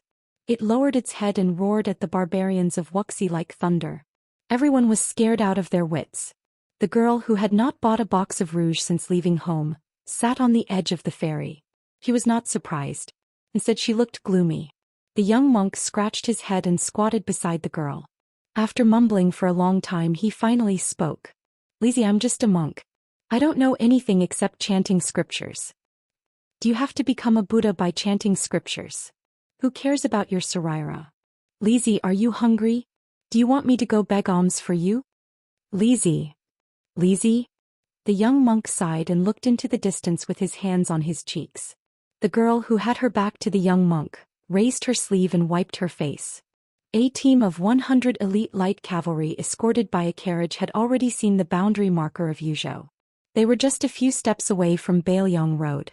A senior eunuch of the Directorate of Credentials was sitting in the carriage with a bright yellow curtain. He was holding a golden lacquer box that he did not dare to leave his hand when he slept. Inside the box was the imperial edict granted by the Liang Imperial Court to Bailiang.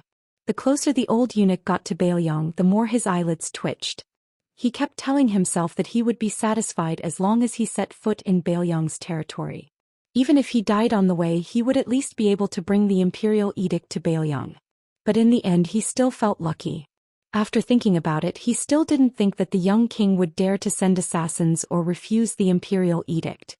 Then the carriage suddenly stopped. The old eunuch of the Directorate of Credentials felt something unusual. He lifted the curtain and his heart sank. Near the boundary marker of Yuzhou, there were countless cavalries that stretched to the end of the post-house road. After the spring equinox in the first year of Xiangfu, the carriage escorting the imperial edict was driven 300 miles away by 2,000 Bailiang cavalries before they could enter Bailiang. At the same time, there were 8,000 cavalries in Zhulu military town in Riverside Prefecture and 6,000 cavalries in Ironfrost City in Riverside Prefecture. The imperial edict was not allowed to enter Bailiang. Chapter 985. An unremarkable outsider had come to the Yao Manor. The Yao Manor, a family of 5 heroes, had an endless stream of visitors every day, so no one paid much attention to this. However, even though the Yao family was a newly established noble family in Great Peace City, there were very few true important court officials among the visiting nobles. Forget about Grand Secretary Zhang. There wasn't even a single chief official of the 6 ministries. Today there was finally an old man who broke the rules, carrying a pot of Southern Spring braised wine to find someone to drink with, giving the Yao Manor's gatekeeper a fright. Heavens, it was actually the left servant of the ministry, Huan Wen. Grandfather Huan had honored the Yao Manor with his presence. He didn't have time to report to the family head, hurriedly taking the initiative to open the e-gate to welcome him. Unexpectedly, the old man had already slipped into the manor from the side. The current court's great scholar of Confucianism, Yao Baifeng, hurriedly brought people to search for that Tantanon. Unexpectedly, he finally found the old man in a pavilion. Inside the pavilion, there was a young scholar from the capital who was currently discussing heroes on the chessboard with Yao Baifeng's eldest grandson. Bystanders of similar age who had come to the manor not to freeload food or drink, but to rub off on their reputation, formed a circle, very particular about the rules of watching chess without speaking. There was only one old man who couldn't squeeze into the crowd, so he simply stood on a chair in the pavilion, looking down at the stalemate of the chess game from above. He always liked to give out blind pointers. If it was priceless advice, then it would be tolerated, but each time he gave out a move, his level of terrible chess skills could be seen at a glance. It was very annoying. As a result, every time he spoke carelessly, countless people would roll their eyes. Yao Baifeng didn't know whether to laugh or cry. He silently leaned against a pillar, not going to disturb Tantanon's leisure and elegance. Beside Grandmaster Yao was a young face that was also very unfamiliar to the Yao manor. This young man also stood on a chair in the corridor watching the chess game. Grandfather Huan only shot him a glance before continuing to give pointers, teaching Yao Dengfeng where to place his pieces. The Yao family's eldest grandson, who had been nagged for half a game, smiled helplessly. He naturally wouldn't follow the drunk old man's words. After he placed a piece on the chessboard, he heard the old man coldly snort and say the words "stupid move." It wasn't known who was the first to notice the Imperial College's left chancellor sitting in the pavilion and hurriedly greeted him in a clear voice. As a result, no one paid attention to the outcome of the chess game. One by one they hurriedly bowed respectfully. Most of the scholars in the pavilion came from small families. The reason why they were able to recognize Yao Baifeng was because there was someone who had just entered the Imperial College and had heard this Confucian scholar's lectures from afar. Yao Baifeng smiled and raised his arm to point at the old man standing on the chair who was holding the wine. He smiled warmly and said, "You children, why are you bowing to me? Can't you see that there's a left servant Shi here? His official hat is much higher than mine. Tantanon, don't you think so?" Huanwen said angrily, "We're only halfway through the game. Continue. The two of you shouldn't be eunuchs who don't know how to play." The scholars in the pavilion were all quite shocked and were dumbstruck for a moment. They saw the young man standing beside Tantanon jump down from the chair and pass through the gap in the human wall. He walked towards the chessboard and bent down to pick up a white chess piece. He gently knocked it on a spot and smiled, "The game is over." He then straightened his body and turned his head to everyone with a smile. "Come, don't just stand there. Let's all pay our respects to left servant Shi. Let's not miss such a great opportunity." Huanwen walked down from the long bench and waved his hand. Forget it. This old man is only a guest today. I don't dare to bear the infamy of a guest bullying the host. If all of you know what's good for you, don't push this old man into the fire pit. Otherwise, if one day I fall into this old man's hands, I don't think he'll order all of you to walk 7 to 8 miles to buy wine. You'll even have to pay for the wine. Yao Baifeng let his direct eldest grandson send the group of scholars who felt extremely honored out of the pavilion. There were only 3 people left. Huan Wen and Yao Baifeng, these 2 old fellows of the Imperial College's left chancellor, were sitting opposite each other in the chessboard. The young man who ended the game stood behind Yao Baifeng. Huan Wen stared at the chessboard and laughed. "It really ended the game for you. That group of children just now didn't have such chess skills." Yao Baifeng nodded his head and said, "Sir Huan, this is the Sun Yin that I mentioned to you before.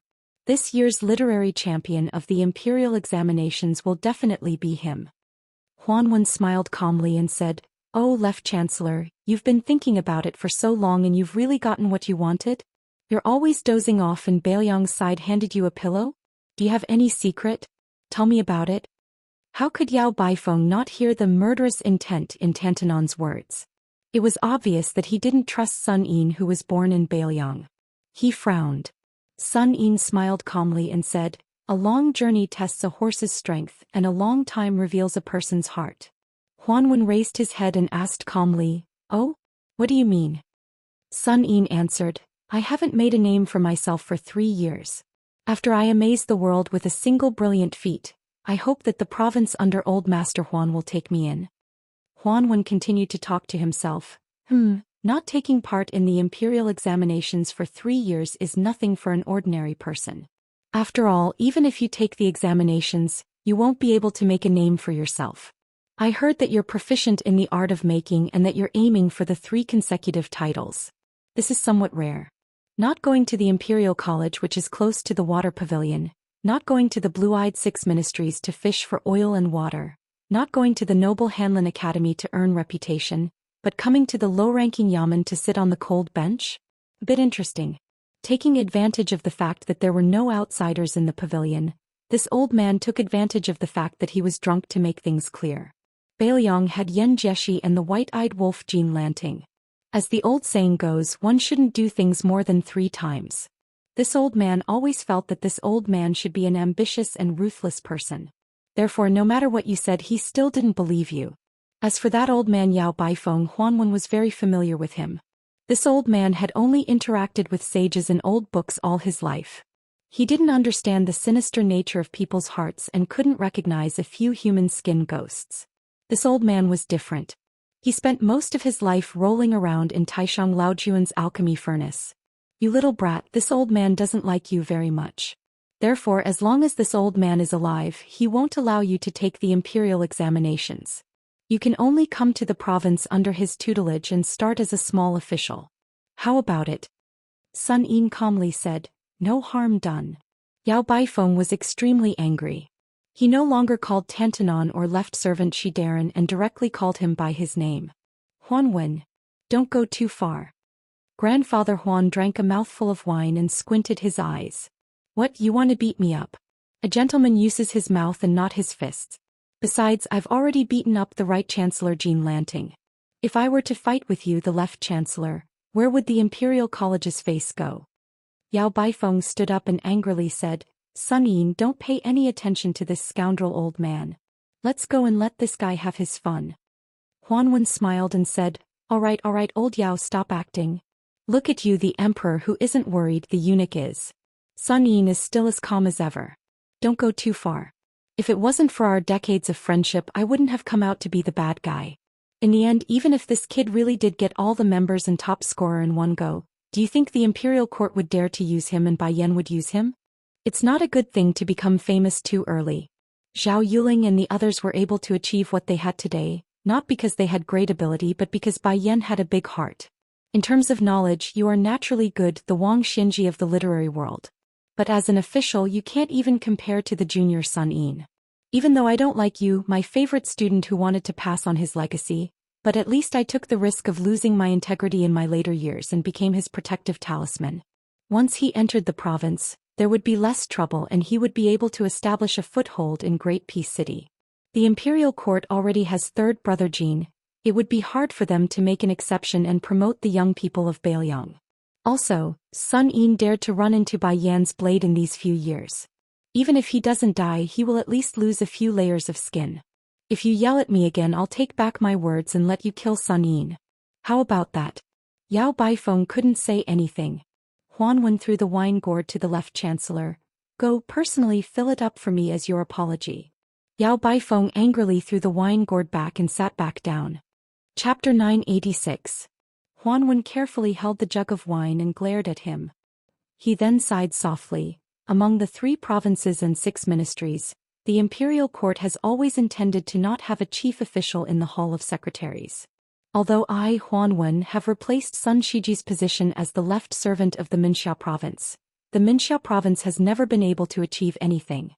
Logically speaking, it should have been the echo of the Hall of Secretaries. But now the Hall of Secretaries is in a stalemate with the Hanlin Academy. They can't make any noise and the Minxiao province has become a pitiful worm. However, the 6 ministries are powerful and this is not a long-term solution. The pivot of the household is not damaged and the running water is not rotten. It is time to change some of the pillars of the imperial court. Sun Yin, this old man wants to test you. He has already given you a question. You will answer it. Tell me roughly about the direction of the imperial court and why it is like this. Sun Yin smiled. Then let's start with 2 of the 3 imperial edicts. Liu Baijie has been promoted to Minister of War and Yuan Gua has been promoted to Minister of Rights. Now the Gulu has changed from General Gu Jiantang to the villain Tu Qin Jibao and then to the Tongxi sword saint of the Liu family of Yangzhou. The people of the Gulu have gradually scattered and can no longer be as united as before. With Guangling Taoist Liu Xingxiang entering the Ministry of War, the Ministry of War is truly the Emperor's Ministry of War. The Gulu has only the form but not the spirit. Before the second master Qin Jibao left his post, he suppressed the treasurer Huang Yi. The original backbone of the Gu Jiantang, purposely turned a blind eye to it. He took the initiative to send a message to the imperial court that the surname of the Gu is no longer Gu. The emperor has the final say on what the surname of the Gu should be. With the departure of the Gu, only the Zhang faction was left. It should have been a scene of a higher level, but the Grand Secretary did not do so.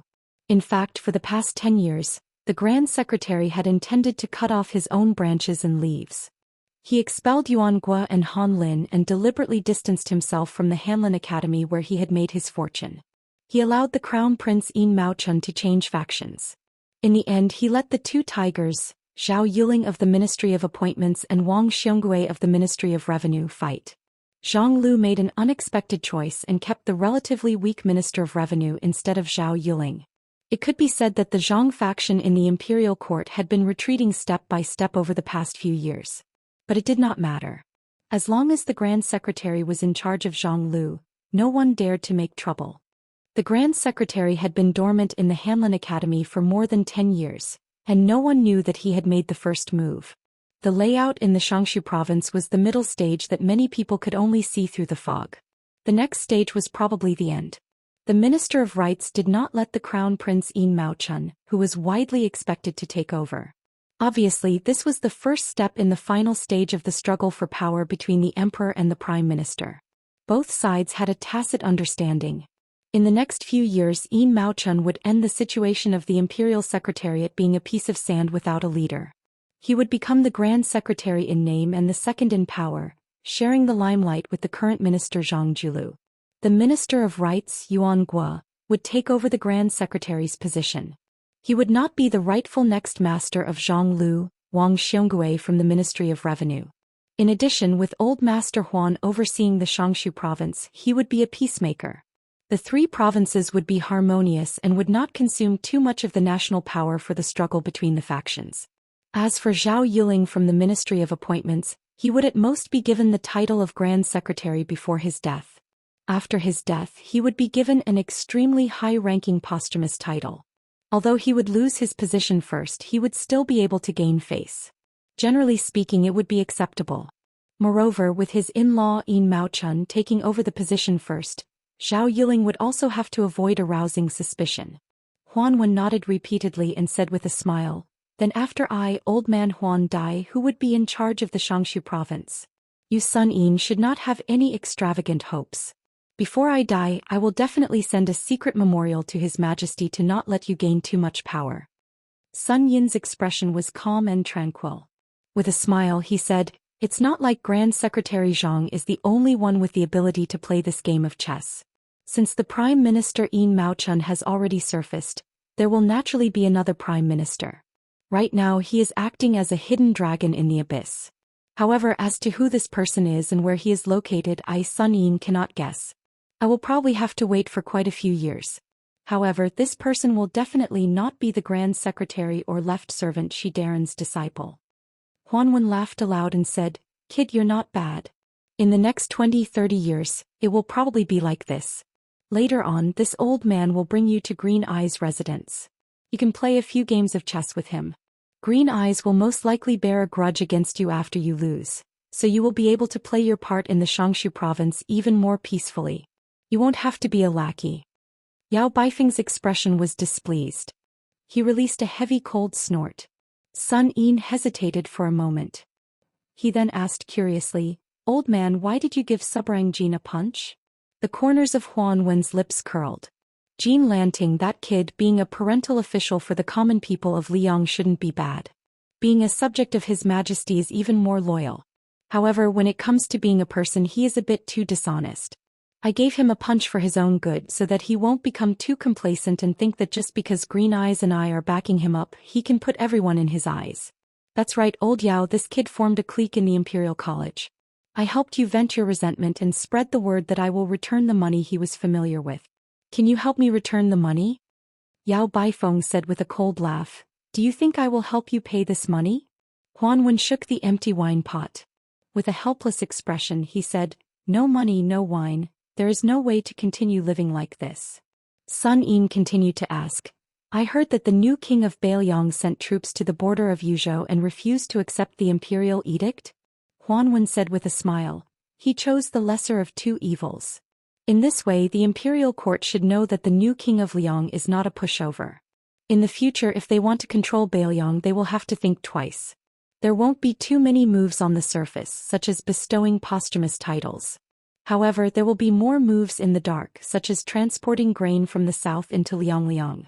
Speaking of which, when discussing posthumous titles during the Jellyfish Awakening season, Yan Jieshi only counted as half of the people who spoke with a conscience. The other half was just putting on an act. Only Yao Baifeng foolishly made a big mistake. In the future the Imperial College will definitely be Jean Lanting's. Good. I don't want you to have an official position anyway. If you want to study you should go into seclusion. Studying is better than anything else. After Li Yang unified the spring and autumn period, His Majesty has been very tolerant of the scholars of the world. There has never been a literary prison. I don't want it to happen to your Yao family. Yao Baifeng said with emotion, since he can tolerate the world, why can't he tolerate a dead person's posthumous title? Huanwen rolled his eyes. Yao Baifeng, oh Yao Baifeng, have you become stupid from studying? Is the ruler not human? Can't he have 7 emotions and 6 desires? You should be content. Being able to have such a wise ruler is already the greatest fortune of a subject. Yao Baifeng sighed. Huanwen handed over the wine pot. Old Yao, I beg you. Give me a good pot of wine. My stomach is full of old wine worms that are rebelling against me. Yao Baifeng could do nothing about it. He took the wine gourd and left the pavilion. Huanwen chuckled and said, sit down. The pedantic old scholar has finally left. You and I can say some rebellious words. After Sun Yin sat down he said softly, between the previous emperor and the current emperor, there is a king of Bailiang. Between His Majesty and the Crown Prince Zhou Xian, it is our Grand Secretary. The great general is high and the emperor is far away. He has 300,000 elite soldiers. With Beimeng watching, the court does not dare to kill the Su family. They can only wait for Su Shao to die and use his posthumous title to disgust people. But Grand Secretary Zhang, Huanwen glanced at this young scholar and slowly asked, you are so smart. Does Bailiang know? Sun Yin replied with a question, I came to Great Peace City not for the emperor but for the common people. Does old Master Huan believe me? Huanwen stared at Sun Yin and then said with a sigh, there was once a scholar called Sun Ping who also had such ambitions. In the end he died very miserably. In the courtyard outside the pavilion, a group of spring orioles chirped, fighting over the warm branches of the trees under the warm sunlight. Huanwen suddenly said, Beimeng marched south, the king of Bailiang defended the northwest gate for the central plains. The court did not help. Su Fingyan died in battle at the border. If this is really the case, Huanwen hopes that he was already dead at that time and could not see this scene. Sun Yin said calmly, if there really is a day when the court celebrates when I go to the grave to toast, I will definitely tell old master. Huanwen laughed and scolded, you bastard. Sun Yin scolded back expressionlessly, old bastard. Chapter 987. In the desert beyond the Great Wall, there was a rider riding west. He had a pair of sabers at his waist. The man wore coarse hemp clothes. Further west of Liangzhou, there were 3 military towns in ancient times, Fengxiang, Linyao and Qingtsang. They controlled the upper reaches of the Central Plains. At the same time they formed a triangle with the Iron Gate Pass. Together they controlled the vast western regions.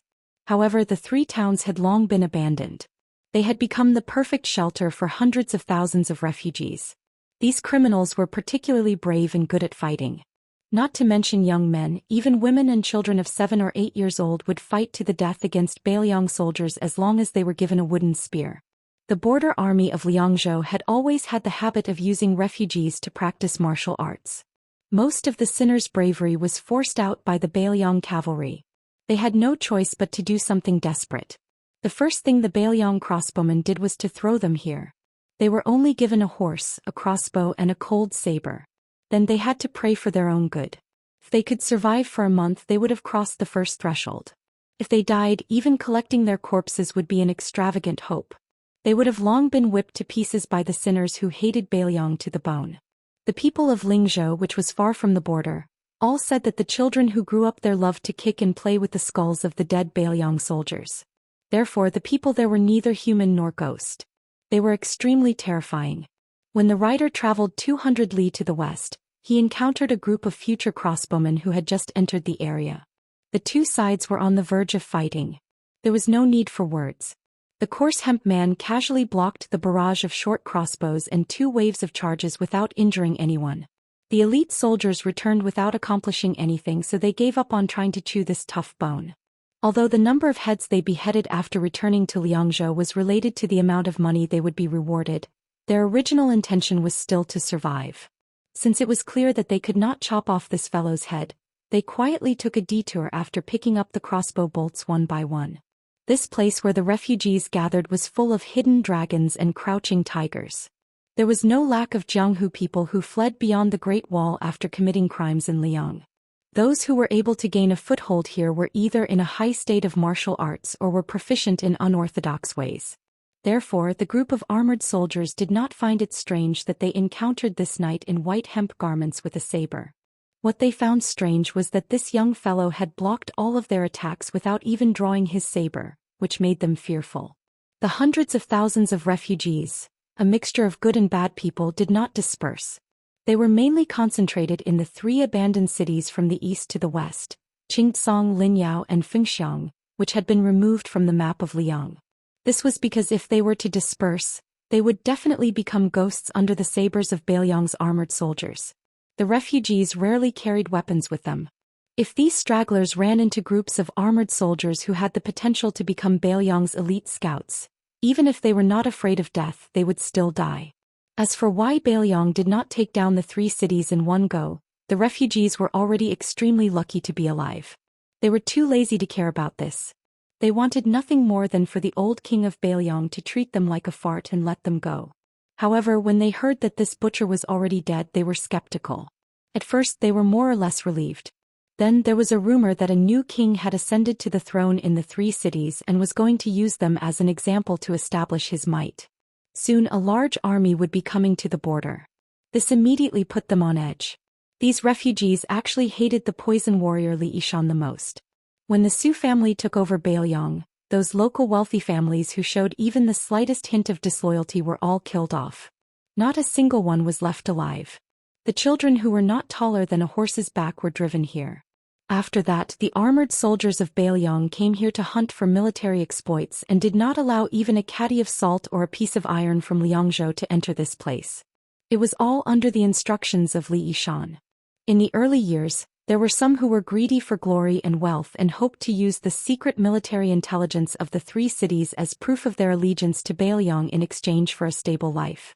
In the end, Li Yishan ordered all of them to be killed and their corpses thrown out of Qingcang city. Only then did all of the refugees completely give up.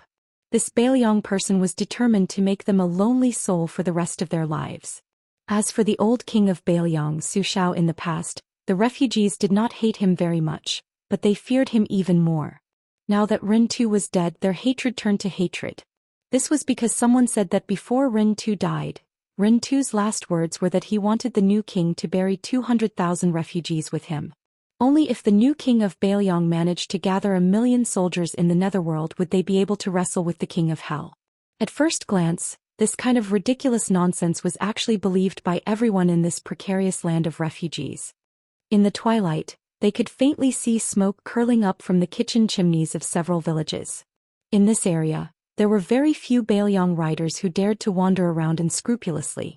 The last time they did so, it was the son of the administrator and a man with heavy pupils who came to take a stroll around the city. The man with the saber led his horse forward and asked for a ladle of water from a family living in a mud hut at the entrance of the village.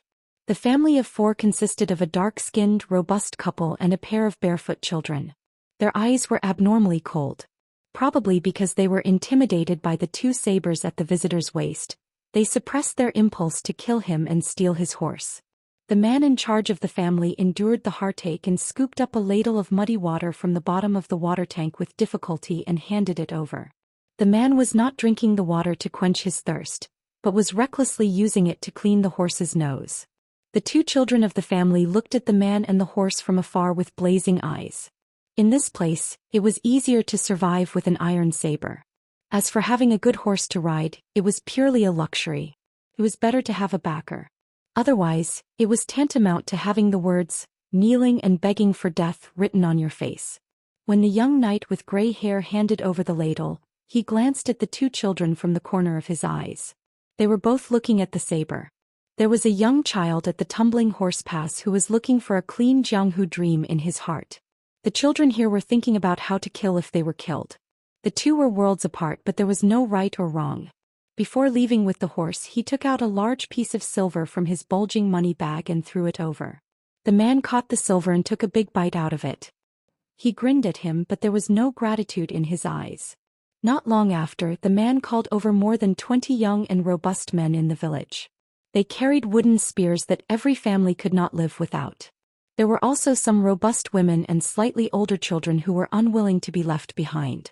They aggressively intercepted the wanderer, who accidentally revealed his yellow and white substance. It was not accurate to say that they intercepted him, because the man stopped his horse not long after leaving the village, as if he had been waiting for them. The man with the saber gently threw the money bag in the open space in front of him and said in an authentic Bailiang accent, "If you are not afraid of death, take it if you have the ability." Chapter 988. As a result, no one dared to act rashly. Of course, the bag of silver was tempting, but this young ranger with a sword and a horse didn't look like someone who would be easily killed. Seeing that they weren't moving, the ranger squeezed his horse's belly, and the horse's hooves gently stepped on the ground, heading towards the bag of silver. At that moment, a wooden spear flew out at high speed, and the sharpened spear was aimed at the ranger's chest. The person who threw the spear was a tall and sturdy young man. The young man's spearmanship was trained by killing countless cunning gerbils. Naturally, he stabbed wherever he pointed, and his accuracy was impeccable. Unfortunately, the ranger didn't know how to move the wooden spear. He turned the tip of the spear around and grasped it lightly. Other than the vicious young man who didn't know what to do, the rest of the men and women retreated with their spears, drawing a clear line between them and the young man. The ranger with a sword pierced the money bag with the tip of his spear, and urged his horse slowly towards the young man. The money bag was tightly knitted, and it slid to the middle of the wooden spear before stopping. The horse's hooves weren't heavy, but they hit the hearts of the refugees. The young man who was tempted by the money didn't wait for death. Instead of retreating, he charged forward, facing the man and the horse. He didn't run in a straight line, but like a snake slithering in the sand, the agile young man swept past the horse's head, and with a twist of his toes, he fiercely slammed into the side of the horse's belly. The ranger casually reached out, grabbed the young man's head and threw it up high, the tip of his spear aimed at the young man's belly. At that moment, a wail came from behind the men and women, and a skinny little girl staggered out of the human wall.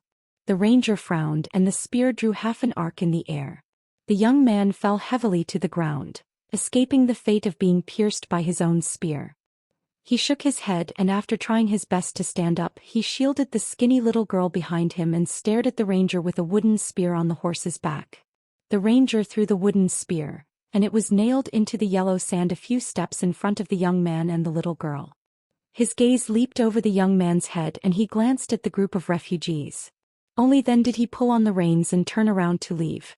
The little girl, who was so skinny that she couldn't even get frostbite, sobbed as she hugged the young man who was dependent on her for survival. The young man who survived the disaster pulled out the spear with trembling hands and pulled the heavy money bag onto his hand.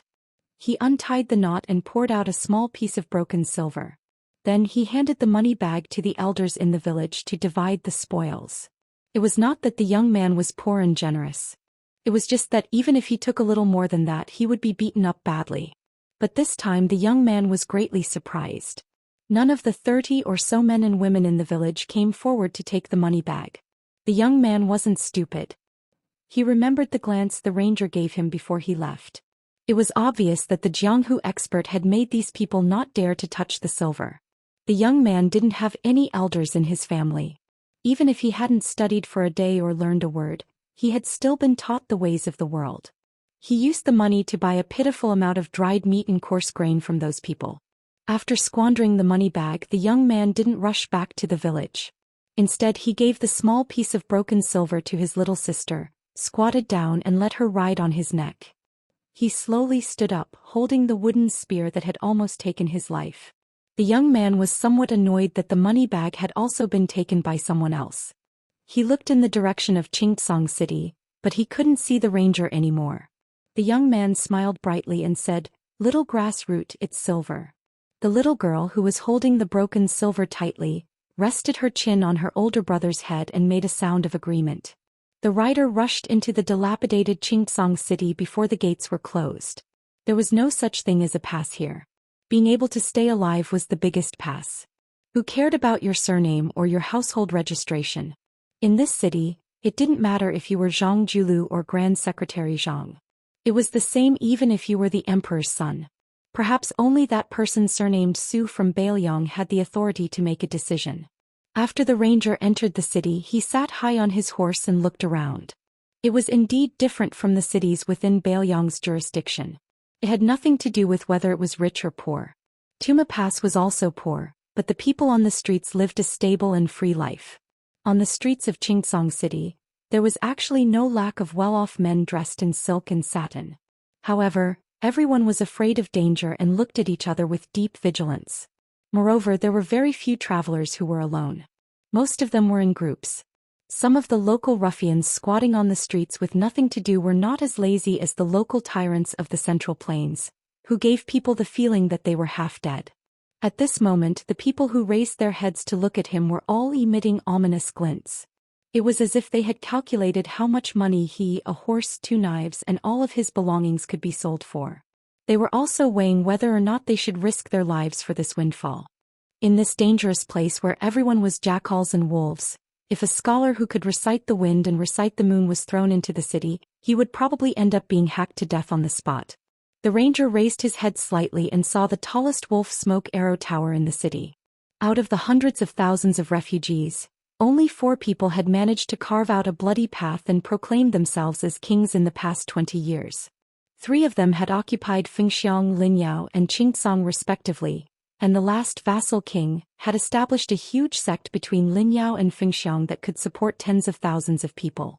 The one who held Qingcang was the weakest because he was constantly being cut by Bailiang's cavalry with blunt knives. However, he was also the most violent. His real name was Kai Junshan, and he used to be a mediocre swordsman on Liang Lake. Later on, he was lucky enough to make a name for himself here, and he gave himself a nondescript nickname, something like the 1000 Frost and 1000 Snow Pear Flower Sword. Whenever a famous swordsman came by, he would be invited by the master of Qingcang to exchange swordsmanship with him. After that, the swordsman's swords became Kai Junshan's treasured playthings. When he was troubled, he liked to plant famous swords all over women's bodies, and he called it a tree of pear flowers.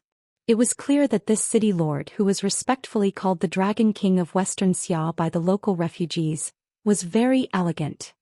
The paladin followed the wolf smoke arrow tower in his line of sight and headed west. Kai Junshan's residence of the Dragon King was in the westernmost part of the city. There was no other way. Qingcang was the closest to Bailiang in the east. Kai Junshan would be able to escape faster if he abandoned the city. The Dragon King of Western Xia kept saying that he would lead his troops to Mount Qingliang one day. Who would believe him? Kai Junshan would probably be the first to not believe him. The residence of the Dragon King in Xianxia City encompassed the entire western part of the city. Based on the structure of the capital, it was divided into the inner palace and the outer palace. The so-called walls of the palace were merely red battlements that were 20 feet tall. However, some of the palaces and pavilions in the city were covered in bright yellow glazed tiles. It was not easy for them to have a little bit of the spirit of an imperial family, but they were all ruined by the arrow towers of different heights. Every time there was a rebellion in Qingcang, the palace walls would be easily flipped over. Then it would be these porcupine-like arrow towers that would do the work. However, this kind of rebellion would at most number 200 to 300 people. It was not even comparable to the chaotic battles of horse bandits in the land of refugees. When this rider was still 100 feet away from the gate of the palace, he was intercepted by a group of leather-armored foot soldiers who were holding a rarely seen shiny iron spear. The leader was a burly man who looked like a military officer. He wore an old southern Tang-style armor. When he caught a glimpse of the 2 sabers that the bold fellow was carrying, he could not shift his burning gaze away. He laughed loudly and said, "There is a thief who has trespassed into the palace. Men, kill him on the spot." More than 20 spear-wielding foot soldiers rushed over. There was no formation to speak of, but they had the advantage of being vigorous and incomparably dauntless. Suddenly, the military officer shouted sternly, "Wait!" The foot soldiers stopped abruptly. The burly man in tang armor pulled out his saber and pointed at the paladin. He laughed and said, "Boy, your saber is a good one. Before you die, tell me the name of your saber." Snatching a famous saber is not the same as snatching a woman. The latter does not need to care about the name. I do not know how to take pity on women, but I am a man who cherishes a good saber. The paladin was dressed in a hemp robe as white as snow. He smiled and said, "One is embroidered winter, the other is crossing the river soldier." Chapter 989. The lieutenant in old tang armor chewed on the meaning of the two names but did not find anything special. Instead, he felt that they were not very particular and could not be used to scare people. Somewhat disappointed, the lieutenant raised the tip of his sword and pointed at the rough man. More than 20 spear-wielding infantrymen rushed forward. The young man on the horse had a calm expression. His right index finger lightly tapped the back of his right hand that was holding the reins. Just as the infantrymen were about to stab the man and the horse into hedgehogs, a rider rushed out of the palace. A thunderous roar tried to stop the infantrymen's charge. However, there were still 2 strong infantrymen who could not stop in time and quickly thrust out their iron spears. Then with a bang, the 2 guards flew back along with their spears. It was as if their chests were pierced by a powerful arrow. They exploded into a large pool of blood and fell to the ground dead. The Tangjia lieutenant had good eyesight and knew his stuff. If he wasn't a martial pathmaster, he would have dug out his eyeballs to see how the linen-clothed ranger killed without leaving a trace. He turned his horse around and respectfully bowed to the general who rushed out of the palace gates. He cupped his fists and said, "I greet the East Conquering General." The middle-aged general who was respectfully called the East Conquering General glanced at the face of the infantryman. He noticed that there was a hint of mockery at the corner of the man's mouth. This rough man actually blushed. This general of his was naturally wild. The Lord of Qingtsong, Kai Junshan, gave him an official position and rewarded him with some second-grade or third-grade official titles. In any case, he did not need a single copper coin from Kai Junshan. Other than He Dajie, the great general of the East, there were also Anshi Garrison, North Patrol and South Patrol. In any case, they had gathered the East, West, North and South. East of Qingtsong was Northern Liang. Thus, Great General of the East He Dajie had often been teased by his political opponents. They all said that they were waiting for him to go to Northern Liang and achieve a great victory. In name, He Dajie was a general, but in reality he only had 1,500 soldiers and horses under him. The armored soldiers did not make up half of them. He Dajie did not pay attention to the lieutenant who touched the pot that did not boil. His expression was serious as he cupped his fists and said calmly, "My king would like to invite you into the palace for a chat. What do you think?" The infantryman nodded. He still did not realize that he had stepped into a tiger's den. He held the reins with both hands and looked at the city gates. The light horse's hooves stepped on the green jade tiles, making a crisp sound. He Dajie followed behind the infantryman with a complicated expression. His heart was in turmoil. When the infantryman approached the city, a secret letter was sent to the residence of the Dragon King. The Qingtsong king, who did not attend court every night, was frightened. He hurriedly kicked away a few naked bodies beside him and rolled off the bed. He put on a poorly made dragon robe and was about to convene a court meeting. In addition to He Dajie, there was also Jiang Heng, the South Patrol General. Together with the queen and a few civil and military officials, they were arguing over a portrait. Jiang Heng insisted on killing His Royal Highness of Bailiang before discussing anything else. This was a once-in-a-lifetime opportunity. Anyway, the new king of Bailiang had the intention to bury hundreds of thousands of refugees with the old king. Either way, he would die. Even if he killed the man in the portrait, even if he angered the Bailiang cavalry, he could just take the head and thousands of elites and escape to Beimang. Kai Junshan specially asked the confidant of the Qingtsong king, who was in charge of spies, whether Bailiang had deployed a large number of troops to the border. The answer he received was no. The man in the portrait had left Liangzhou alone and entered Qingtsong city alone. This made the timid and cautious Kai Junshan even more uncertain. Was this guy tired of living? Did he really think that he could win people over with virtue in the refugee land just because he was the king of Bailiang?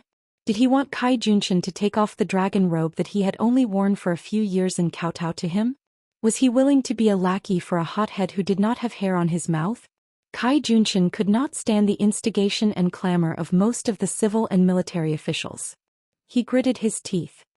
He had originally made up his mind to send out all the masters in the residence of Dragon King and 2,000 cavalrymen to kill that guy at the gate of the imperial city today. However, the queen and Hidajia did not agree.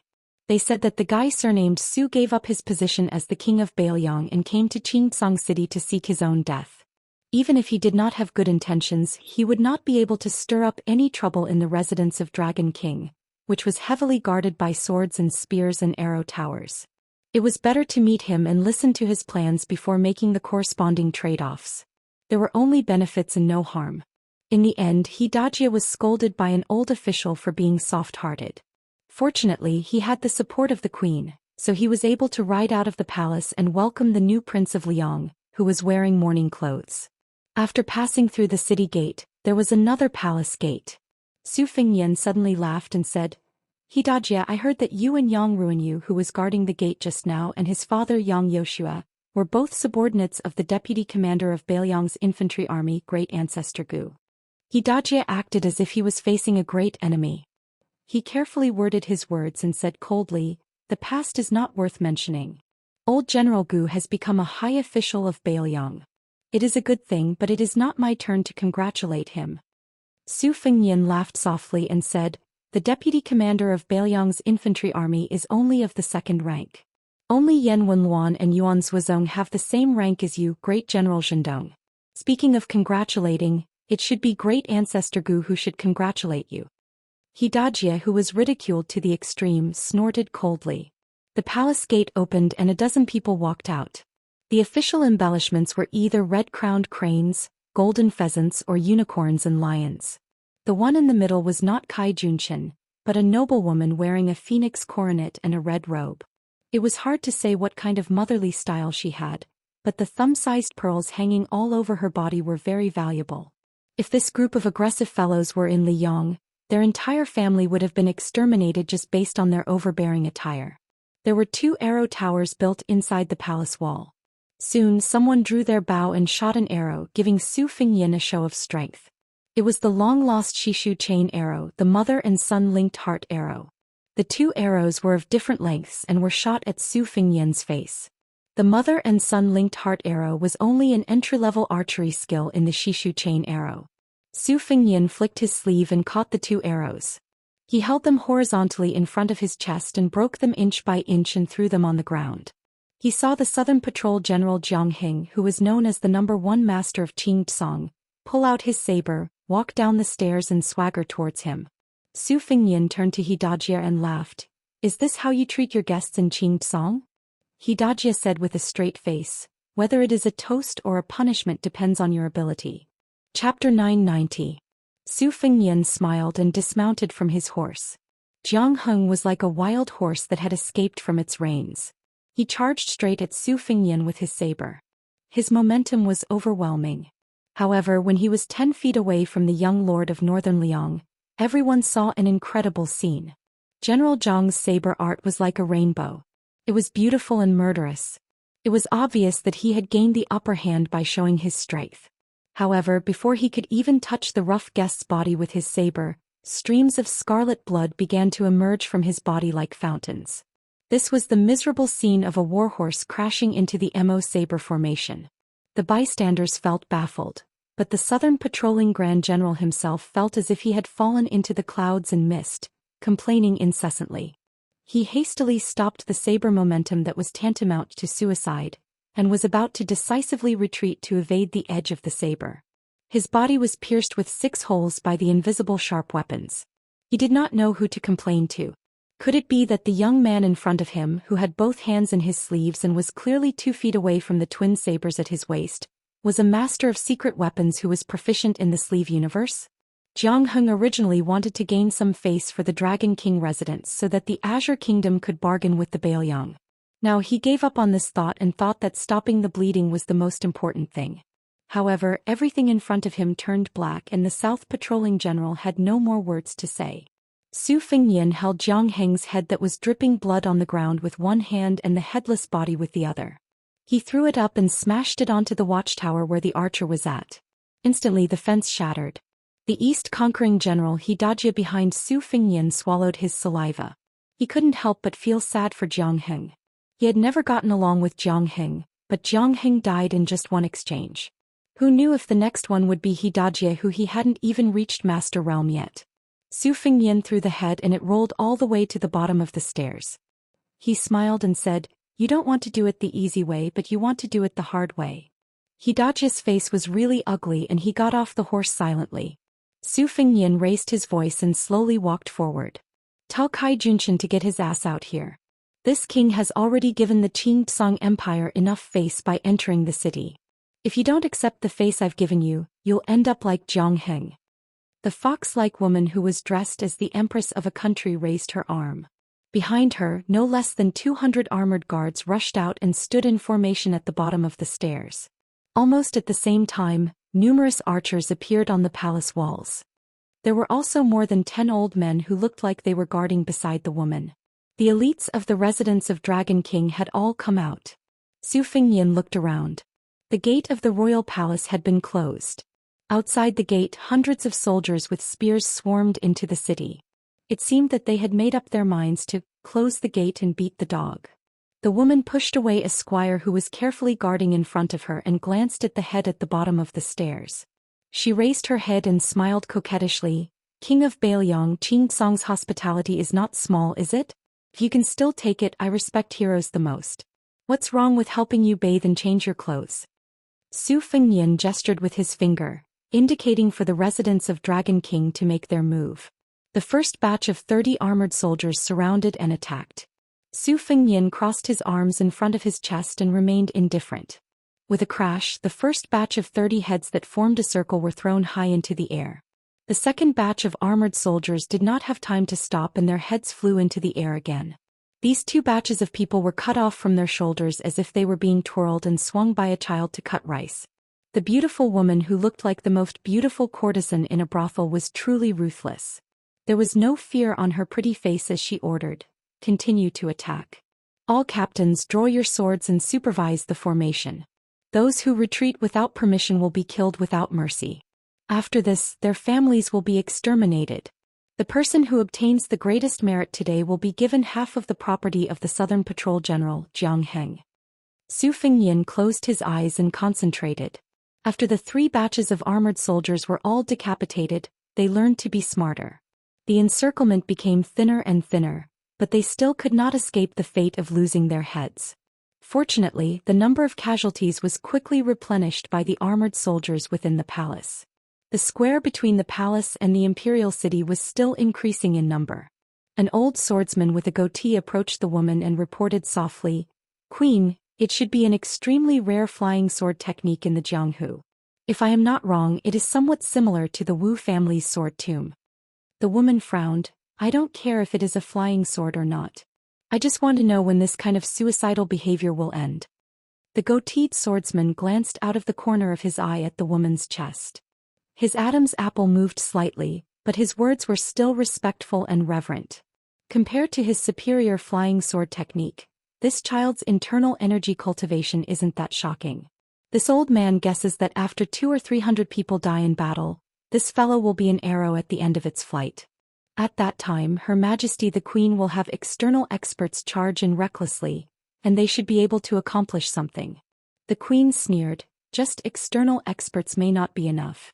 I feel that I need the help of a sword expert like you to hold the line." The short and thin old swordsman smiled embarrassedly. "The Queen is right. In order to solve the Queen's problems, Mao Bishan will not hesitate to go through water and tread on fire." A tall and sturdy man with a long sword on his back crossed the threshold of the palace and walked to the side of the woman. He stood on the left and right of Mao Bishan, who was also valued by the residents of Dragon King, and said in a low voice, "Your Majesty, after the flying sword technique of the Wu family's sword tomb enters the mysterious realm, there is no need for too much internal energy to support it. With a thought, the flying sword will arrive. It is not wise to die like this." Mao Bishan clicked his tongue. "Oh, Gu Feiqing, when did you become so familiar with the Wu family's flying sword technique that is not taught to outsiders? Could it be that you have been hiding all these years and your surname is not Gu but Wu?" You have the same background as the Peach Blossom Sword God and are the illegitimate son of a sword immortal in the Sword Tomb?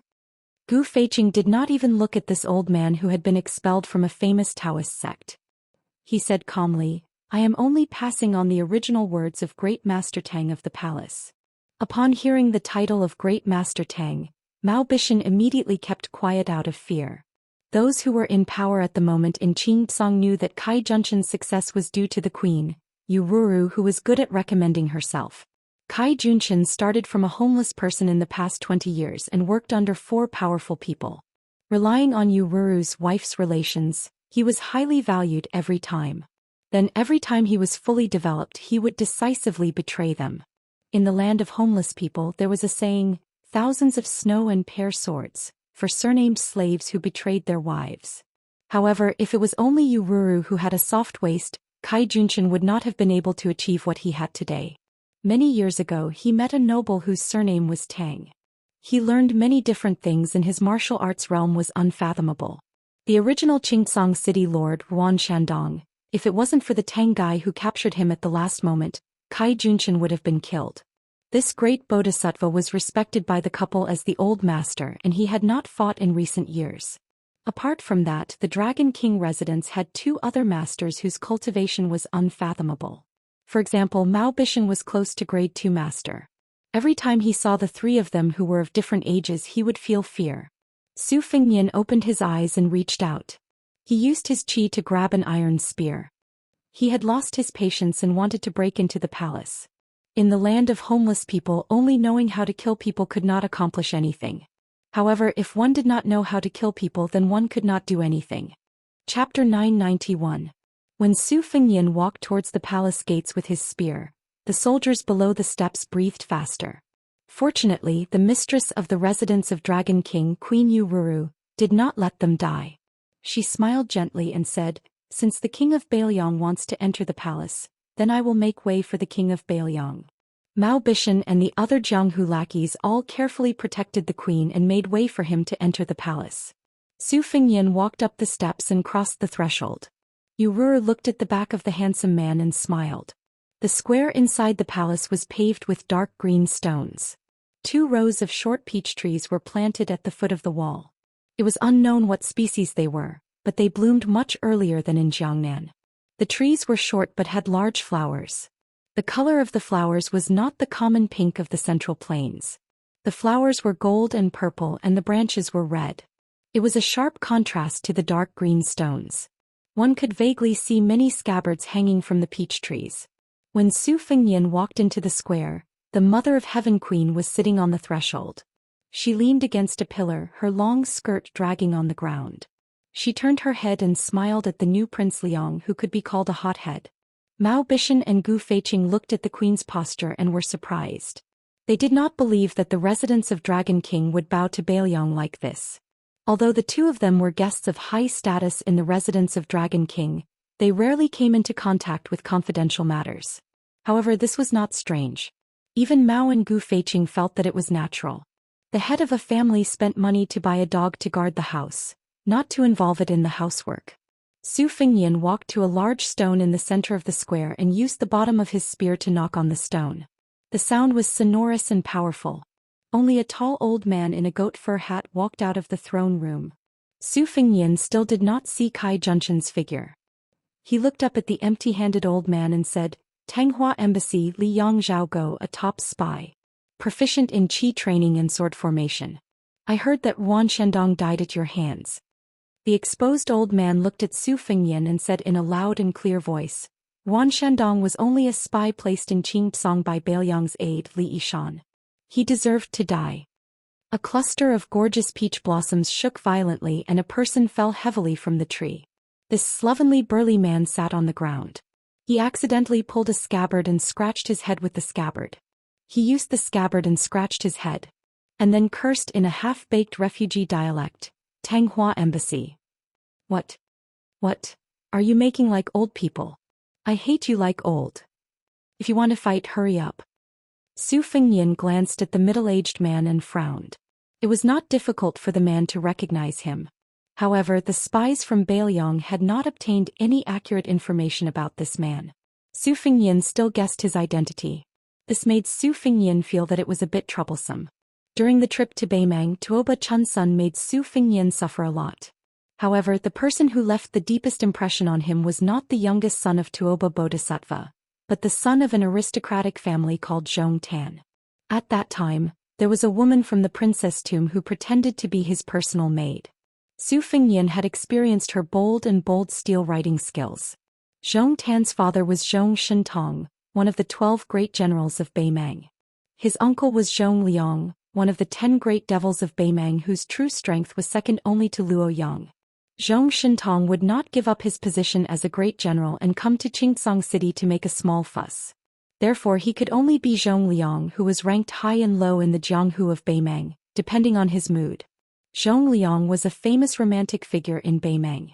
He was unrestrained and unrestrained. On the path of martial arts he could easily win against the top experts of the 10 great devils. However, he also dared to lose to some of the soft persimmons, who were ranked at the bottom. The great devil in front of him was 70 to 80% similar to his nephew Zhong Gui, who was killed by Su Fengyan. However, he was more similar to his nephew Zhong Tan. Luo Yang had once said that among the 9 devils behind her, only Zhong Liang could enter her eyes. Su Fengyan turned around and looked at the tall and sturdy man with a thick beard. He smiled and asked, "Zhong Liang?" The man made a sound of surprise and did not deny it. "How do you know me?" The man patted his head and suddenly realized. "Zhong Gui was actually killed by you when you went back to Beimang last time? No wonder I felt something was wrong when I looked at that girl who was not married yet." When the two of them were talking about how others could not understand the heavenly book, Elder Tang of Qingsong City and Zhao Go of Liyang squatted down silently in the hall of Tanghua, with one hand on the ground. Su Fengyan was lost in thought and turned a blind eye to the movements of the hall of Tanghua. When the land of refugees was in its embryonic form, the warlords were divided, mainly relying on the original family names of Bailiang, and quickly wringing out political power one by one. What followed was an extremely chaotic internal strife. Thus, a large number of tyrannical martial artists with powerful skills like Yuan Shandong, the former lord of Qingsong City, stepped onto the stage. The big fish ate the small fish and the small fish ate the shrimps. The idle forces were purged and annexed, and from the turmoil to the stability, they encountered an invisible bottleneck and could no longer expand their territory. In the eyes of many people, Yuan Shandong's martial arts cultivation was not bad, but they lost because of their lack of strategy. As a result, people who were good at dealing with political affairs were born, and Kai Junchen was one of them. In terms of martial arts, Mao Bishan and Gu Feiqing could easily kill dozens of Kai Junchen in one breath, but in the end the one who relied on others' charity was still Mao Gu. However, it did not mean that there were no refugee leaders with both martial arts cultivation and shrewdness. In fact, Yuan Shandong was not as lacking in strategy as the outside world said. It was just that Qingsong City was close to the southern dynasty to the north, Bailiang to the east, and there were a few big forces in the west who had bad intentions. Their situation was especially difficult. Not to mention other things, 2 of the 3 great consecrators in the residence of the Dragon King, one was Elder Zhaogo and the other was the Devil of Beimang. Su Fengyan knew very well that after his master Li Yishan had single-handedly created the situation of hundreds of thousands of refugees, using the shell as a training ground, he had been watching the situation in these years. This strategist saw him as a small world in the great wide world, coldly watching the ants fight for the ant nest. The world was full of strange things. Li Yishan could see everything from the top floor of the tide-listening pavilion. Regarding the movements of the refugees, Li Yishan had once written a book, Records of Knowing Autumn. It described in detail the rise and fall of people, gains and losses, so that Su Fengyan, a scholar, could know autumn with a single leaf. Among the strategists of the spring and autumn period, Li Yishan had always been seen as inferior to Nailan Yusi Zhao Chongling, and the others because of his sinister methods. He received the nickname of Poison Scholar. Many Bailiang old generals even blamed the fact that the general was not willing to establish himself as the emperor and rule on Li Yishan's short-sightedness after Zhao Chongling's death. As to the truth, probably only people like Huang Longshi, Yuan Binshi and Nailan Yusi could see through it and have the qualifications to make a conclusion about Li Yishan. Su Fengyan felt slightly emotional. After the spring and autumn period, The elusive Huang Longshan set his eyes on West Chu. Yuan Binshi, who had the right time, place and people, set out to set up the Tuliao regions. Nalin Yusi, who had no worries, took care of the barbarians in the south. Li Yishan, who was besieged on all sides, let loose hundreds of thousands of refugees. It would probably take a few more years to see which of the four was better at strategizing. This was a true fight between immortals. Zhong Liang's voice interrupted Su Fengyan's thoughts. Su, be careful. Old Tang is trash in close combat.